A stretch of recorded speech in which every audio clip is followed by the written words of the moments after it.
అండి విశ్వం మరియు భూమి సముద్ర శ్వాస స్టడీస్ అండి. ఊహించలేని అనేక అంశాలు కలిగి ఉన్న విస్తారమైన అంతరిక్షం విశ్వం అంటారండి. ముందే చెప్పాం మన ముందు వీడియోస్ కూడా, మనం అండర్లైన్ చేసినవి అయితే కొంచెం చూసుకోండి బాగా. విశ్వాన్ని అధ్యయనం చేసే శాస్త్రాన్ని ఖగోళ శాస్త్రం అంటారు. ఖగోళ శాస్త్రాన్ని రష్యన్ భాషలో కాస్మాలజీ అని, ఆంగ్ల భాషలో ఆస్ట్రానమీ అని అంటారండి. సో రష్యన్ భాషలో అయితే కాస్మాలజీ అంటారు, ఆంగ్ల భాషలో ఆస్ట్రానమీ అంటారు. ఇది ఒకసారి వచ్చిందని బిట్టు కాస్మాలజీ అనేది చెట్లో. ఖగోళ శాస్త్రంలో మొదటి పరిశోధన ఎవరు చేశారంటే గెలీలియో చేశారండి. ఈయన ఇటలీ శాస్త్రవేత్త. టెలిస్కోప్ అని పరికరంతో చేశారు. సో ఇక్కడ ఈ చూడండి, ఈ ఒకే లైన్లో 3 బిట్స్ ఫ్రేమ్ చేయొచ్చండి. ఖగోళ శాస్త్రం మొదటి పరిశోధన ఎవరైనా అడగవచ్చు, ఏ దేశమైనా అడగవచ్చు, దేని పరికరంతో చేశాడు. సో అందుకే మనం అండర్లైన్ చేసాం. అటువంటి బిట్స్ ఏ విధంగా ఫ్రేమ్ అవుతాయో దానికి అనుగుణంగా అండర్లైన్ చేసాం కనుక ఆ అండర్లైన్ చేసినవి అయితే కొంచెం బాగా చూసుకోండి, అవగాహన చేసుకోండి, ఇంకా బిట్టుపోదు. నెక్స్ట్ చూడండి, మహావిస్ఫోటన సిద్ధాంతం లేదా బిగ్ బ్యాంగ్ సిద్ధాంతమును ఎవరు ప్రతిపాదించారు? జార్జెస్ లెమైటర్, బెల్జియం శాస్త్రవేత్త అండి. ఇది ఒకసారి వచ్చిందండి బిట్టు. ప్రస్తుతం విశ్వం 13.7 మిలియన్ సంవత్సరాల క్రితం ఒక చిన్న అణువు నుండి ప్రారంభమైందని చెప్పాడండి ఈయన. విశ్వం అనే పదం యూనివర్సం అనే లాటిన్ పదం నుండి వచ్చిందండి. చూడండి, విశ్వం అనగా మొత్తం పదార్థం లేదా మొత్తం అంతరిక్షం అని అర్థం అండి. అయితే విశ్వం సెకండ్కు 70 కిలోమీటర్ల వేగంతో విస్తరిస్తుందంటండి. నెక్స్ట్ పాయింట్ అండి, అంతరిక్షంలో నక్షత్రాలు, గ్రహాలు వంటి వస్తువులను అధ్యయనం చేయు వ్యక్తి ఎవరంటే ఖగోళ శాస్త్రవేత్త అండి. నెక్స్ట్, విశ్వంలో మొత్తం 125 బిలియన్ గెలాక్సీలు కలవండి. మొత్తం విశ్వంలో ఉన్న గెలాక్సీలు వచ్చి 125 అండి. సో గెలాక్సీ యొక్క ఒక అంచు నుండి మరొక అంచుకు దూరం ఎంత అంటే 1,20,000 కాంతి సంవత్సరాలు అండి. ఇంపార్టెంట్. సో సౌర కుటుంబం ఏ గెలాక్సీలో ఉందంటే పాలపుంత. ఈ బిట్ కూడా చాలాసార్లు వచ్చిందండి. పాలపుంత అనే గెలాక్సీలో మన సౌర కుటుంబం ఉంది. కాంతి సంవత్సరం అనేది దూరాన్ని కొలిసే ఒక ప్రమాణం. నెక్స్ట్, కాంతి సెకనుకు 3 లక్షల కిలోమీటర్ల వేగంతో ప్రయాణిస్తుందండి. ఫ్రెండ్స్ కొంచెం వీడియోలు ఎంత అవుతుందో కొంచెం స్పీడ్గా చెప్పడం జరుగుతుంది. ఇంకెవరికైనా ఫాస్ట్ చేసుకుని సరే బాగా చూసుకోండి, కొంచెం స్పీడ్ అయిన వాళ్ళు. శాస్త్రవేత్తల అంచనా ప్రకారం 4.6 బిలియన్ సంవత్సరాల క్రితమే మన సౌర కుటుంబం ఆవిర్భించింది. భూకేంద్ర సిద్ధాంతం టాలమీ, ఈజిప్ట్ శాస్త్రవేత్త అండి. ఈయన భూమి విశ్వానికి కేంద్రం అని చెప్పాడు. నెక్స్ట్, సూర్యకేంద్ర సిద్ధాంతం అంటే నికోలస్ కోపర్నికస్, పోలిష్ శాస్త్రవేత్త. ఈయన వచ్చి సూర్యుడు విశ్వానికి కేంద్రం అని చెప్పడం జరిగిందండి. నెక్స్ట్ వచ్చి నిహారిక పరికల్పన సిద్ధాంతం అండి. దీన్ని ఇమాన్యుయల్ కాంట్ అభివృద్ధి చేశాడు. ఇది ఒకసారి వచ్చిందని బిట్టు. అయితే ఈయన ఏంటంటే గ్రహాలు, మేఘాల నుండి ఏర్పడ్డాయి అని ఈయన ఈ సిద్ధాంతం తెలిపిందండి.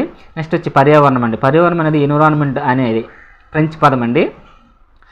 అయితే ఫ్రెంచ్ పదం అనేది ఎన్విరోనన్ అంటే పొరుగు అని అర్థం అండి. పర్యావరణం అనేది ఎన్విరాన్మెంట్ అనే ఫ్రెంచ్ పదం. దీనికి అర్థం ఏంటంటే పొరుగు అని అర్థం అండి. ప్రతి ఏడాది జూన్ 5న ప్రపంచ పర్యావరణ దినోత్సవం జరుపుకుంటారండి. ఇది చాలాసార్లు వచ్చిందండి బిట్టు. పర్యావరణంలో జీవ మరియు జీవరహిత జీవులు, కంటికి కనిపించిన ఎన్నో రకాల సూక్ష్మ జీవులు, జంతువులు మొదలైనవి ఉంటాయి. ఇది సహజ మరియు మానవ నిర్మిత అంశాల రెండింటి కలయిక. ఓకేనండి. నెక్స్ట్, పర్యావరణంలోని అంశాలండి. పర్యావరణ అంశాలు సహజ అంశాలు మరియు మానవ నిర్మిత అంశాలు 2 రకాలు ఉన్నాయండి. సహజ అంశాలకు వచ్చి నిర్జీవుల్లో గాలి, నీరు, భూమి, సజీవుల్లో జంతువులు, మొక్కలు, మానవులు మొదలైనవి వస్తాయండి. సో మానవ నిర్మిత అంటే వంతెనలు, భవనాలు మొదలైనవి వస్తాయండి. నెక్స్ట్ చూడండి, భూమి యొక్క రాతి పొరను ఏమంటారంటే శిలావరణం అంటారండి. అయితే శిలావరణం అనగా లిథోస్పియర్ అనే పదం లిథో మరియు స్పైరో అనే గ్రీక్ పదాల నుంచి వచ్చిందండి. స్పైరా, లిథో అనగా రాయి, స్పైరా అనగా గోళం లేదా బంతి. ప్రపంచ దరిద్ర దినోత్సవం అండి April 22. ఈ బిట్స్ అన్ని కూడా చాలాసార్లు వచ్చాయండి. వ్యవసాయం మరియు మానవ నివాసాలకు ఉపయోగించే ఆవరణం ఏది? జలావరణం అండి. జలావరణంలో వ్యవసాయం మరియు మానవ నివాసాలు అనేవి ఉంటాయి. జలావరణం. నెక్స్ట్, జలావరణం అంటే జలమును సమృద్ధిగా కలిగి ఉన్న ఏకైక గ్రహం లేదంటే భూమి అండి. సో అందుకనే జలయుత గ్రహం అని కూడా మన భూమిని పిలవడం జరుగుతుంది. భూమి యొక్క ఉపరితలం సుమారు 2/3 వంతు అనగా 71% నీటితో ఆవరించి ఉందంటండి. నెక్స్ట్, మనకి 1% నీరు మాత్రమే మన అవసరాలకు ఉపయోగపడుతుందండి. ఇది కూడా ఒకసారి వచ్చిందండి టెట్లో. 99% నీరు మంచు, ఉప్పు నీరు మొదలైన రూపంలోనే ఉంటుందండి. సో మనకి అవసరమైన నీరు ఎంత పర్సెంట్ అండి? 1% అండి. భూమి లోపల రాళ్ళు పొరల మధ్య ఉన్న జలాన్ని ఏమంటారంటే భూగర్భ జలం అంటారండి. జలావరణం హైడ్రోస్పియర్ అనేది ఆంగ్ల పదం అండి. ఇది హైడర్ మరియు స్పైరా అనే 2 గ్రీక్ పదాల నుంచి వచ్చిందండి. వాడు బిట్టు ఏ విధంగా అడగవచ్చండి, జలావరణం అనేది ఏ పదాల నుంచి వచ్చిందంటే గ్రీక్ పదాలు ఏంటి? హైడర్ మరియు స్పైరా. మరి హైడ్రోస్పియర్ అనేది ఏ పదం అన్నాడు అనుకోండి, ఆంగ్ల పదం. హైడర్ అనగా నీరు, స్పైరా అనగా గోళం లేదా బంతి అండి. అయితే ప్రపంచ జల దినోత్సవం కూడా ఉందండి March 22. సో ముందు చెప్పింది April 22, ఇది March 22. వాతావరణం. నెక్స్ట్, అట్మాస్ఫియర్ అండి. అట్మాస్ఫియర్ అనేది అట్మాస్ మరియు స్పైరా అనే 2 గ్రీక్ పదాల నుంచి వచ్చింది. అట్మాస్ అనగా ఆవిరి, స్పైరా అనగా గోళం మరియు బంతి అండి. భూ వాతావరణం. భూమి యొక్క ఉపరితలం నుండి 100 కిలోమీటర్ల పైగా విస్తరించి ఉందండి భూ వాతావరణం అనేది. సో మన వాతావరణంలో O2 ఆక్సిజన్ అనేది 21% అండి ఉందండి 21. CO2 వచ్చి 0.03% అండి. N2 నైట్రోజన్ అండి 78%. ఆర్గాన్ వచ్చి 0.93% అండి. ఈ ఆర్గాన్ ఒకసారి బిట్ రావడం జరిగిందండి. నార్మల్గా మనం ఆక్సిజన్, CO2, N2 ఇవి బాగానే గుర్తుంటాయి. సరే వాడు ఒకసారి ఆర్గాన్ గురించి కూడా ఇవ్వడం జరిగింది కనుక ఇవన్నీ కూడా గుర్తుపెట్టుకోండి ఎంత పర్సెంట్ అనేది. ప్రపంచ ఓజోన్ దినోత్సవం ఎప్పుడంటే సెప్టెంబర్ 16 అండి. ఇది కూడా చాలాసార్లు అడిగాడు బిట్టు. నెక్స్ట్ వాతావరణం సాధారణంగా భూమి యొక్క ఉపరితలం నుండి 5 పొరలుగా ఉంటుందండి. ట్రోపో ఆవరణం, స్ట్రాటో ఆవరణం, మీసో ఆవరణం, థర్మో ఆవరణం, ఎక్సో ఆవరణం అండి. సో నెక్స్ట్ బిట్ అండి, కిరణజన్య సమూహక్రియ ప్రక్రియలో కార్బన్ డైఆక్సైడ్ సహాయపడుతుంది. ఇది అలా తెలిసిన విషయమే కిరణజన్య సమూహక్రియ ప్రక్రియ అనేది. నెక్స్ట్ జీవవర్ణం అండి. జీవవర్ణం అంటే బయోస్పియర్. బయోస్పియర్ అనే పదం బయోస్ మరియు స్పైర్ అనే గ్రీక్ పదాల నుంచి వచ్చిందండి. బయోస్ అనగా జీవం, స్పైర్ అనగా గోళం లేదా బంతి అండి. అయితే జీవవర్ణంలో సూక్ష్మజీవులు, మొక్కలు, జంతువులు, మానవులు మొదలైనవి ఉంటాయండి. నెక్స్ట్ అండి, మానవులతో ఏర్పడిన పరిసరాలను మానవ పర్యావరణం అంటారండి. ఉదాహరణ వ్యక్తి, కుటుంబం, సమాజం మొదలైనవండి. నెక్స్ట్ అండి, మానవులు తయారు చేసిన పరిసరాలను మానవ నిర్మిత పర్యావరణం అంటారండి. ఎగ్జాంపుల్ భవనాలు, కర్మాగారాలు మొదలైనవండి. ఇది మానవ నిర్మిత పర్యావరణం అండి. ఇది 7th క్లాస్లో కూడా ఈ టాపిక్ వస్తుందండి. నెక్స్ట్ అండి, 10వ పంచవర్ష ప్రణాళికలో మొదటిసారిగా విపత్తు నిర్వహణ అభివృద్ధి అంశంగా నిర్ణయించబడిందండి. విపత్తు మరియు అభివృద్ధి, దానికి సంబంధించిన నిధులు మొదలైన వాటి గురించి ఏ ప్రణాళికలో ప్రవేశపెట్టారంటే 10వ పంచవర్ష ప్రణాళిక అండి. సో ఫ్రెండ్స్ ఇదండి ఫస్ట్ లెసన్ సంబంధించి ఇంపార్టెంట్ బిట్స్. ఇంకా సెకండ్ లెసన్ వచ్చి అడవులు. సెకండ్ లెసన్ ఉష్ణోగ్రత అవపాతం ఆధారంగా శాస్త్రవేత్తలు 7 శీతోష్ణ మండలాలుగా చెప్పారండి. సో భూమధ్య రేఖ లేదా ఉష్ణమండల శీతోష్ణ ప్రాంతం అండి. ఇది భూమధ్య రేఖ ఇరువైపులా 5 నుంచి 10 డిగ్రీల ఉత్తర దక్షిణ అక్షాంశాల మధ్య ఉంటుందండి. ఇప్పుడు పక్కన డయాగ్రామ్ వేసాను అవగాహన కోసం. నెక్స్ట్ వచ్చి దట్టమైన అడవులతో ఉన్న ఈ ప్రాంతాన్ని సెల్వాలు అంటారండి. భూమధ్య రేఖ ప్రాంతంలో ఇక్కడ అల్ప జనాభా ఉంటుందండి. అమెజాన్లో, రెడ్ ఇండియన్లో, కాంగో పరివాహంలో పిగ్మీలు మొదలైన వారు ఇక్కడ నివసిస్తుంటారండి. సవాన్నాలండి. సవాన్నాలు అంటే భూమధ్య రేఖకు 10 నుంచి 20 డిగ్రీల ఉత్తర దక్షిణ అక్షాంశాల మధ్య ఉంటారు. సో పశుపోషణ ఇక్కడ ప్రజల జీవనోపాధి అండి. Example Kenya. నెక్స్ట్ వచ్చి ఎడారులు. ఖండాలకు పశ్చిమాన వైపున 15 డిగ్రీల నుంచి 30 డిగ్రీల ఉత్తర దక్షిణ అక్షాంశాల మధ్య ఉంటాయండి ఎడారులు. సో ఎగ్జాంపుల్ సహారా ఎడారి అతిపెద్ద ఎడారి అండి. నెక్స్ట్ వచ్చి మధ్యధరా శీతోష్ణ ప్రాంతాలండి. అంటార్కిటికా మినహా అన్ని ఖండాలు కూడా పశ్చిమ తీరంలో ఈ విధమైన శీతోష్ణ విస్తరించి ఉందండి. సో మధ్యధరా శీతోష్ణ ప్రాంతంలో సతత అరణ్యాలు ఉంటాయండి. బిట్ ఏ విధంగా ఫ్రేమ్ చేస్తారంటే సతత అరణ్యాలు ఏ ప్రాంతంలో ఉంటాయి, లేదంటే సహారా ఎడారి ఏ ప్రాంతంలో ఉంటుంది, లేదంటే అతిపెద్ద ఎడారి ఏది, లేదంటే పశుపోషణ మరియు ప్రజల జీవనోపాధి ఏ ప్రాంతంలో సరిగ్గా ఉంటుంది. ఎగ్జాంపుల్ ఆప్షన్లో సవాన్నాలు, ఎడారులు ఇలా ఇస్తాడండి. సో ఆ విధంగా బిట్ ఫ్రేమ్ అయ్యే అవకాశం ఉందని చెప్పి ఇవ్వడం జరిగిందండి. నెక్స్ట్ స్టెప్పీలు అండి. స్టెప్పీలు అంటే విస్తృత వ్యవసాయం ఇక్కడ అమలులో ఉంటుందండి. Example Ukraine. టైగా ప్రాంతం అండి. ఉత్తరార్ధగోళంలో 55 డిగ్రీ నుంచి 70 డిగ్రీల ఉత్తర అక్షాంశాల మధ్య ఉందండి. ఇది టైగా ప్రాంతం. ప్రపంచంలో అధిక వాతావరణ వ్యత్యాసాలు ఇక్కడ ఉంటాయండి టైగా ప్రాంతంలో. ప్రపంచంలో అతిపెద్ద సతత హరిత అరణ్యాలు కూడా ఇక్కడే ఉంటాయండి టైగా ప్రాంతంలో. నెక్స్ట్ ఫర్ వాణిజ్యం ఎక్కడ ఉండునండి. ఫర్ వాణిజ్యం ఏ ప్రాంతం ఉంటుందంటే టైగా ప్రాంతం ఉంటుందండి. ఎగ్జాంపుల్ ఉత్తర కెనడా. ఇక్కడ ఎగ్జాంపుల్స్ కూడా ఇచ్చే అవకాశం ఉంది కనుక ఇవ్వడం జరిగిందండి టెక్స్ట్ బుక్ బేస్డ్. నెక్స్ట్ చూడండి టండ్రా శీతోష్ణ అండి. ఆర్కిటిక్ ధ్రువ ప్రాంతాల మధ్య విస్తరించి ఉండే ప్రాంతం ఏదండి టండ్రా శీతోష్ణ ఇదండి. ఇక్కడ ప్రజలు ఆహారం కోసం జంతువులపై ఆధారపడతారండి. ఎగ్జాంపుల్ ఉత్తర రష్యా. అడవుల్లో చేసే వ్యవసాయం పోడు వ్యవసాయం అండి. నెక్స్ట్ వచ్చి సతత హరిత అరణ్యాలండి. సో ఇక్కడ అధిక సాంవత్సరిక వర్షపాతం కలిగి ఉంటుందండి. సతత హరిత అరణ్యాల్లో వృక్షాలు చాలా పొడవుగా ఉంటాయండి ఈ ప్రాంతంలో. ఈ అడవులు ఏడాది పొడవునా పచ్చగా ఉండటం వల్ల వీటిని సతత హరిత అరణ్యాలు అంటారండి. ఇక్కడ ఇప్పుడు పచ్చగానే ఉంటాయండి మొక్కలు, ఎందుకంటే నిరంతరం వర్షం ఉంటుంది కనుక. హిమాలయ ప్రాంతాలు, ఈశాన్య రాష్ట్రాలు, పశ్చిమ కనుమలు, కేరళలో ఈ అడవులకు ఉంటాయండి ఈ సతత హరిత అరణ్యాలు అనేవి. నెక్స్ట్ వచ్చి సతత హరిత అరణ్యాల్లో మహాగని, ఎబోని, రోజ్వుడ్, ఐవరీ వుడ్ వంటి వృక్షాలు పెరుగుతాయండి. నెక్స్ట్ వచ్చి లయన్, టైల్స్, మకావ్ అదే సింహం తోక కోత అండి, సరీసృపాలు, కీటకాలు మొదలైనవి ఈ ప్రాంతంలో ఉంటాయండి. నెక్స్ట్ వచ్చి రిజర్వ్ అడవులండి. రిజర్వ్ అడవులు అంటే వేట, మేత వంటివి ఇక్కడ నిషేధం అండి. ఇవి ప్రభుత్వ ఆధీనంలో ఉంటాయి. నెక్స్ట్ వచ్చి రక్షిత అడవులండి. రక్షిత అడవులు అంటే ప్రత్యేక వృక్షజాలం, జంతువులను రక్షించడానికి ఏర్పాటు చేశారండి. నెక్స్ట్ వచ్చి వర్గీకరించిన అడవులండి. సో ఇక్కడైతే జీవనోపాధి కొరకు అవసరమైన అటవీ ఉత్పత్తులను సేకరించవచ్చు. గిరిజనులకు కూడా ప్రవేశం ఉంటుంది. ఇక్కడ పశువులను మేపుకోవచ్చు అండి వర్గీకరించిన అడవుల్లో. నెక్స్ట్ వచ్చి ఆకురాల్చే అడవులండి. ఇవి వేసవి సెలవుల్లో బాస్పతి శాఖను తగ్గించడానికి ఆకులు రాల్చుతాయండి. సో ఆకురాల్చే అడవుల్లో ఆకులు రాలిపోవడం జరుగుతుంది వేసవి కాలంలో. దానికి కారణం ఏంటంటే బాస్పతి శాఖను తగ్గించుకోవడానికండి. ఇవి ద్వీపకల్ప పీఠభూములు ఎక్కువగా ఉంటాయండి. అయితే ఇక్కడ 70 నుంచి 200 సెంటీమీటర్ల వర్షపాతం ఉంటుందండి. టేకు, సాల్, వెదురు, రోజ్వుడ్, చందనం మొదలైన వృక్షాలు ఇక్కడ పెరుగుతాయండి ఆకురాల్చే అడవులలో. నెక్స్ట్ వచ్చి జింకలు, కుందేళ్లు, ఏనుగులు, పులులు, చిరుతలు, నెమలు వంటి జంతువులు కూడా ఈ ప్రాంతంలో పెరిగే అవకాశం ఉందండి. నెక్స్ట్ వచ్చి ముళ్ళ మరియు పొద అడవులండి. తక్కువ వర్షపాతం ఉండి అధిక ఉష్ణోగ్రత ఉన్న ప్రాంతాలు ఇవి ఉంటాయండి ముళ్ళ మరియు పొద అడవులు. ఎగ్జాంపుల్ అకేసియా, బ్రహ్మజముడు, నాగజముడు, రేగు వంటి వృక్షాలు ఈ ప్రాంతంలో పెరుగుతాయి ఈ అడవుల్లో. నెక్స్ట్ వచ్చి దక్షిణ పీఠభూమి ప్రాంతంలోను ఎడారి ప్రాంతంలోను ఈ విధమైన అడవులు మనం చూడవచ్చు. లాస్ట్ వచ్చి మడ అడవులండి లేదా తీర ప్రాంత అడవులు. ఇవి సముద్ర ప్రాంతాల దగ్గరగా ఉంటాయండి. వీటిని చిత్తడి అడవులని కూడా అంటారు. సముద్ర తీర ప్రాంతం దగ్గరగా ఉంటాయి. ఇక్కడ వచ్చి సుందరి, తెల్లమడ, పొన్న, బొడ్డపొన్న, సరిగుడు మొదలైన వృక్షాలు ఇక్కడ పెరుగుతాయండి. ఎగ్జాంపుల్ పశ్చిమ బెంగాల్లోని సుందర్బన్ అండి. సుందర్బన్ అనేది ఫేమస్ ప్రాంతంలో ఇవి ఎక్కువ విస్తరించి ఉన్నాయి. అడగవచ్చు మడ అడవులు లేదా తీర ప్రాంత అడవులు మన దేశంలో ఎక్కడ ఎక్కువ ఉన్నాయంటే పశ్చిమ బెంగాల్లోని సుందర్బన్ ప్రాంతాలండి.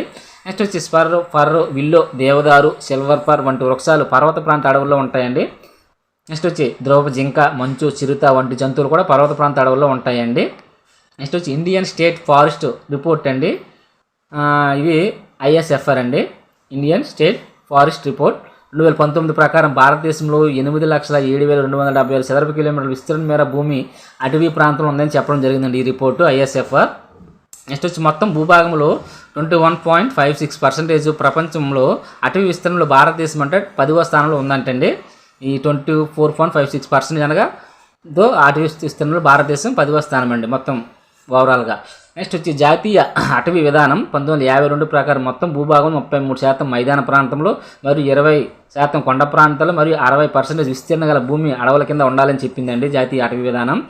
మన మొత్తం భూభాగంలో 33% ఉండాలండి. ఈ బిట్ కూడా ఒకసారి రావడం జరిగింది టెట్లో. విస్తీర్ణ పరంగా ఎక్కువ అటవీ ప్రాంతం గల రాష్ట్రం మధ్యప్రదేశ్ అండి. సెకండ్ వచ్చి అరుణాచల్ ప్రదేశ్ అండి. తక్కువ అయితే హర్యానా అండి. ఇవి ఒకసారి రావడం జరిగిందండి. బిట్ కూడా గుర్తుపెట్టుకోండి. ఎక్కువ అటవీ ప్రాంతం గల రాష్ట్రం అయితే మధ్యప్రదేశ్ అండి. సెకండ్ వచ్చి అరుణాచల్ ప్రదేశ్, తక్కువ హర్యానా. నెక్స్ట్ భారతదేశ విస్తీర్ణం అండి 3.28 మిలియన్ చదరపు కిలోమీటర్లు. డైరెక్ట్ బిట్ అండి. ఇది కూడా చాలా సార్లు అడిగాడు. భారతదేశం ఉత్తర నుండి దక్షిణ మధ్య దూరం ఎంత అండి 3214 కిలోమీటర్లు అండి. ఇది డిఎస్లో వచ్చిందండి ఒకసారి 3214 కిలోమీటర్లు అంటే పైకి కిందకి. అదే ఈస్ట్ వెస్ట్ అయితే 2993 అండి. ఇది తర్వాత పాఠ్యాంశాలు వస్తుంది. 2993 ఈస్ట్ వెస్ట్ మధ్య దూరం. ఆంధ్రప్రదేశ్ రాష్ట్రం అండి. ఆంధ్రప్రదేశ్ రాష్ట్రం అనేది 37,392 చదరపు కిలోమీటర్ విస్తీర్ణంలో అడవులు ఉన్నాయండి మన రాష్ట్రంలో అయితే. పర్సంటేజ్ వచ్చి 22.94% అండి. అత్యధిక అటవీ ప్రాంతం గల జిల్లా వచ్చి కడప అండి.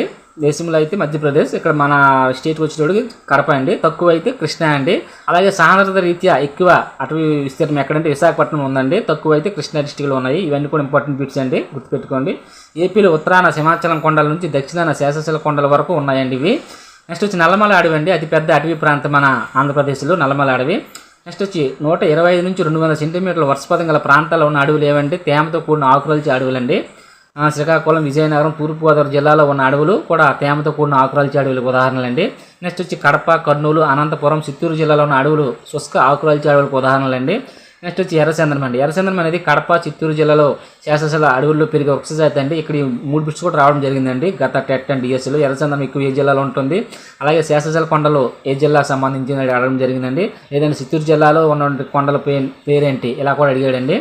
సో మనకు పాయింట్ టాపిక్ మనకి అవగాహన ఉంటే ఆవిడ బిట్టి ఏ విధంగా ఫ్రేమ్ చేసినా ఐటమ్ చేయొచ్చండి. నెక్స్ట్ వచ్చి చిట్టడవులు అండి. 70 సెంటీమీటర్ల కన్నా తక్కువ వర్షపాతం కలిగే కురిసే ప్రాంతంలో ఉంటాయండి చిట్టడవులు. ఎగ్జాంపుల్ రాయలసీమ, కడప, కర్నూలు, అనంతపురం జిల్లాలో ఉన్నాయండి ఇవి. కడప జిల్లాలో శ్రీలంక మల్లేశ్వర అభయారణ్యం నివసించే కలివికోడి IUCN ప్రకృతి మరియు సహజ వనరుల పరిరక్షణ కోసం అంతర్జాతీయ యూనియన్ అండి అరుదైన జాతిగా గుర్తించిందండి ఇది కలివికోడిని. ఏపీ తీర ప్రాంతం ఎంత అంటే 974 కిలోమీటర్లు అండి. ఇప్పుడు ఇంతకుముందు 972 కిలోమీటర్లు ఉండేది. ప్రస్తుతం ఏపీ తీర ప్రాంతం పొడవు వచ్చి 974 కిలోమీటర్లు అండి. అయితే ఈ తీరం వెంబడి ఉన్న అడవులు వచ్చి మడ అడవులు లేదా డెల్టా అడవులు చెప్పాం కదా ముందే, తీర ప్రాంత అడవులని. ఏపీలో వృక్షజాలం మరియు జంతుజాలం రక్షించడానికి 13 వన్యప్రాణుల అభయారణ్యాలు మరియు 3 జాతీయ ఉద్యానవనాలు ఉన్నాయండి. స్టేట్ వైజ్గా అంటే ఇది దేశం వ్యాప్తంగా అయితే మళ్ళీ పెరుగుతాయి. అది ఆల్రెడీ మనం చెప్పాం, బిట్టేది ఉంటుంది. ఏపీలో వృక్షజాలం మరియు జంతుజాలం పెరిగించడానికి 13 వన్యప్రాణ అభయారణ్యాలు ఉన్నాయండి మన రాష్ట్రంలో. 3 జాతీయ ఉద్యానవనాలు ఉన్నాయి. నెక్స్ట్ వచ్చి నల్లమడ అడవిలో ఉండే సెంచు భాష మాట్లాడే గిరిజనులు ఎవరంటే సెంచులు అండి. వీరు వేటపైన ఆధారపడి ఉంటారు సెంచులు. సో సెంచులు మన రాష్ట్రంలో ఏ అడవిలో ఉంటారని అడగవచ్చండి. నల్లమల అడవులు ఆ విధంగా ఏ విధంగా బిట్ ఫ్రేమ్ చేయొచ్చండి. అటు నుంచి ఇటు అటు ఎలా అయినా అడగవచ్చు. ఏపీలో స్థానిక గిరిజనులను భాగస్వామ్యం చేస్తూ సామాజిక ఆధారిత పర్యావరణ కేంద్రాలు ఏ పేరుతో ఏర్పాటు చేశారంటే ఎకో టూరిజం అండి. ఇంపార్టెంట్. ఎకో టూరిజం పేరుతో గిరిజనులు కూడా ఆ అడవుల్లో భాగస్వాములు చేస్తూ ఏర్పాటు చేయడం జరిగిందండి ఈ ప్రాజెక్టు. నెక్స్ట్ వచ్చి 1894 అండి అడవుల చట్టం. అడవుల చట్టం, అలాగే 1950 అడవుల పండగ అండి, 1952 జాతీయ అటవీ విధానం. ఇవి ప్రాజెక్ట్స్ అండి, గుర్తుపెట్టుకోండి ఇయర్స్ అవి. 1980 వచ్చి వన సంరక్షణ చట్టం అండి. అలాగే 2006 అటవీ హక్కుల చట్టం, ఇది డిసెంబర్ 2006లో ప్రారంభించడం జరిగిందండి. ఇది వచ్చి FDST OTFD అండి, గిరిజనుల కోసం, షెడ్యూల్ తెగలు షెడ్యూల్ కులాలు ఉన్నారు వాళ్ళ కోసం సంబంధించి ఈ చట్టం ఇవ్వడం జరిగిందండి.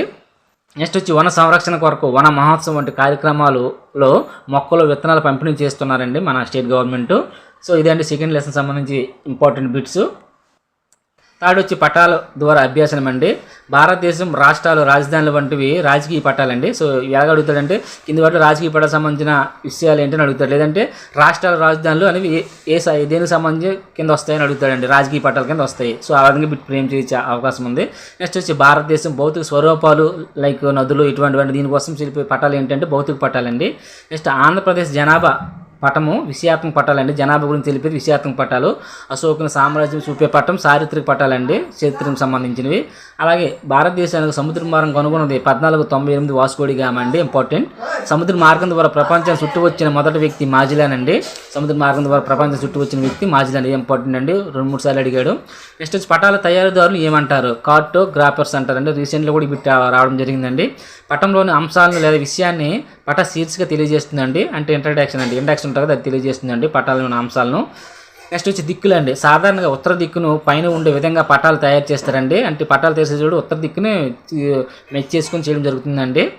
నెక్స్ట్ వచ్చి భూ ఉపరితలంపై వాస్తవ ద్వారాన్ని పటంలో సవరించి చూపడాన్ని ఏమంటారంటే స్కేల్ అంటారండి, very very important. So like scale 1 centimetre అనేది 10 కిలోమీటర్ల కింద మనం యూజ్ చేసుకోవచ్చు అండి. అలాగే గ్రాఫ్ రూప స్కేల్ అండి, ఇది అలాగే నైస్థిక స్కేల్ అండి. మొత్తం ఇవి 3 రకాలు ఉంటాయండి. వాక్యరూప స్కేలు, గ్రాఫ్ అంటే గ్రాఫ్ రూపంలో ఉంటాయండి, నైస్థిక స్కేల్ అంటే నిష్పత్తి అండి, నిష్పత్తి కంటే అదే నిష్పత్తి రూపంలో ఉంటాయండి ఈ స్కేల్లో. దాని విధంగా కూడా మనం గుర్తుపట్టవచ్చు పట్టాలు అనేవి. నెక్స్ట్ వచ్చి సముద్ర ఉపరితలం నుండి దాదాపు అన్ని ప్రదేశాల్లో సమానం అండి, సముద్ర ఉపరితలం నుంచి అన్ని ప్రదేశాలు సమానం. సో కనుక ఒక ప్రదేశం యొక్క ఎత్తును కొలవడం అనేది సముద్రం నుండి ఎత్తు MSL ప్రమాణంగా స్వీకరిస్తారండి, మినిమం సీ లెవెల్. నెక్స్ట్ వచ్చి ముదురు ఆకుపచ్చ అండి. ముదురు ఆకుపచ్చ అనేది అడవులు చూపించడానికి రంగులు ఉపయోగిస్తారు. లేత ఆకుపచ్చ రంగు అనేది గడ్డి భూములు అండి. పసుపు వచ్చి పీట భూములు అండి. ముదురు బూడిద అనేది పర్వతాలండి. ఇవన్నీ కూడా ఒక్కొక్కసారి 2 సార్లు బిట్లు రావడం జరిగిందండి. ఖచ్చితంగా 5వ బిట్ ఇవ్వడం జరుగుతుంది DSC మరియు టెట్లో. ఏమడుగుతాడంటే కొండలు పట్టాల్లో ఏ రంగుతో చూపిస్తారని అడుగుతాడు, లేదంటే లేత ఎరుపు రంగు పటంలో దేనికి సంబంధించి చూపిస్తారని అడుగుతాడండి. సో గుర్తుపెట్టుకోండి. ఇక్కడ వచ్చి చూడండి, తెలుపు అనేది ఖనిజాలు లభించే ప్రాంతాల గురించి అండి, నలుపు అనేది సరిహద్దులండి, ముదురు నీలం అనేది సముద్రాలకు సంబంధించండి, గోధుమ రంగు అనేది వ్యవసాయ భూములండి, లేత నీలం అనేది చెరువులు నదులండి. చూడండి, ముదురు నీలం అయితే సముద్రం, లేత నీలం అయితే చెరువులు నదులండి, లేత బూడిద కొండలు, లేత ఎరుపు బంజరు భూములండి. నెక్స్ట్ వచ్చి పట్టంలో ఏదేని మూలన అమరు ఉండేది ఏంటంటే లెజెండ్ అండి. ఒక మూలన అమరు ఉండే దాన్ని ఏమంటారంటే లెజెండ్ అంటారండి. భారతదేశంలో 3.28 మిలియన్ చదరపు కిలోమీటర్ విస్తీర్ణం అండి, ఇది ఆల్రెడీ ముందే చెప్పాం, మళ్ళీ ఇక్కడ ఇచ్చాడు. ప్రపంచంలో 7వ అతిపెద్ద దేశం మనది, జనాభాలో సెకండ్, అడవుల్లో 10వది. మన దేశంలో 28 రాష్ట్రాలు 8 కేంద్రపాలిత ప్రాంతాలు కలవండి. అక్షాంశ రీత్యా 8 డిగ్రీల 4 నిమిషాల నుంచి 37 డిగ్రీల 6 నిమిషాలు ఉత్తర అక్షాంశాల మధ్య, అలాగే 68 డిగ్రీల 7 నిమిషాల నుంచి 97 డిగ్రీల 25 నిమిషాలు తూర్పు రేఖాంశాల మధ్య విస్తరించి ఉందండి మన దేశం. ఇది గత DSCలో అడిగాడండి, 2018 DSCలో.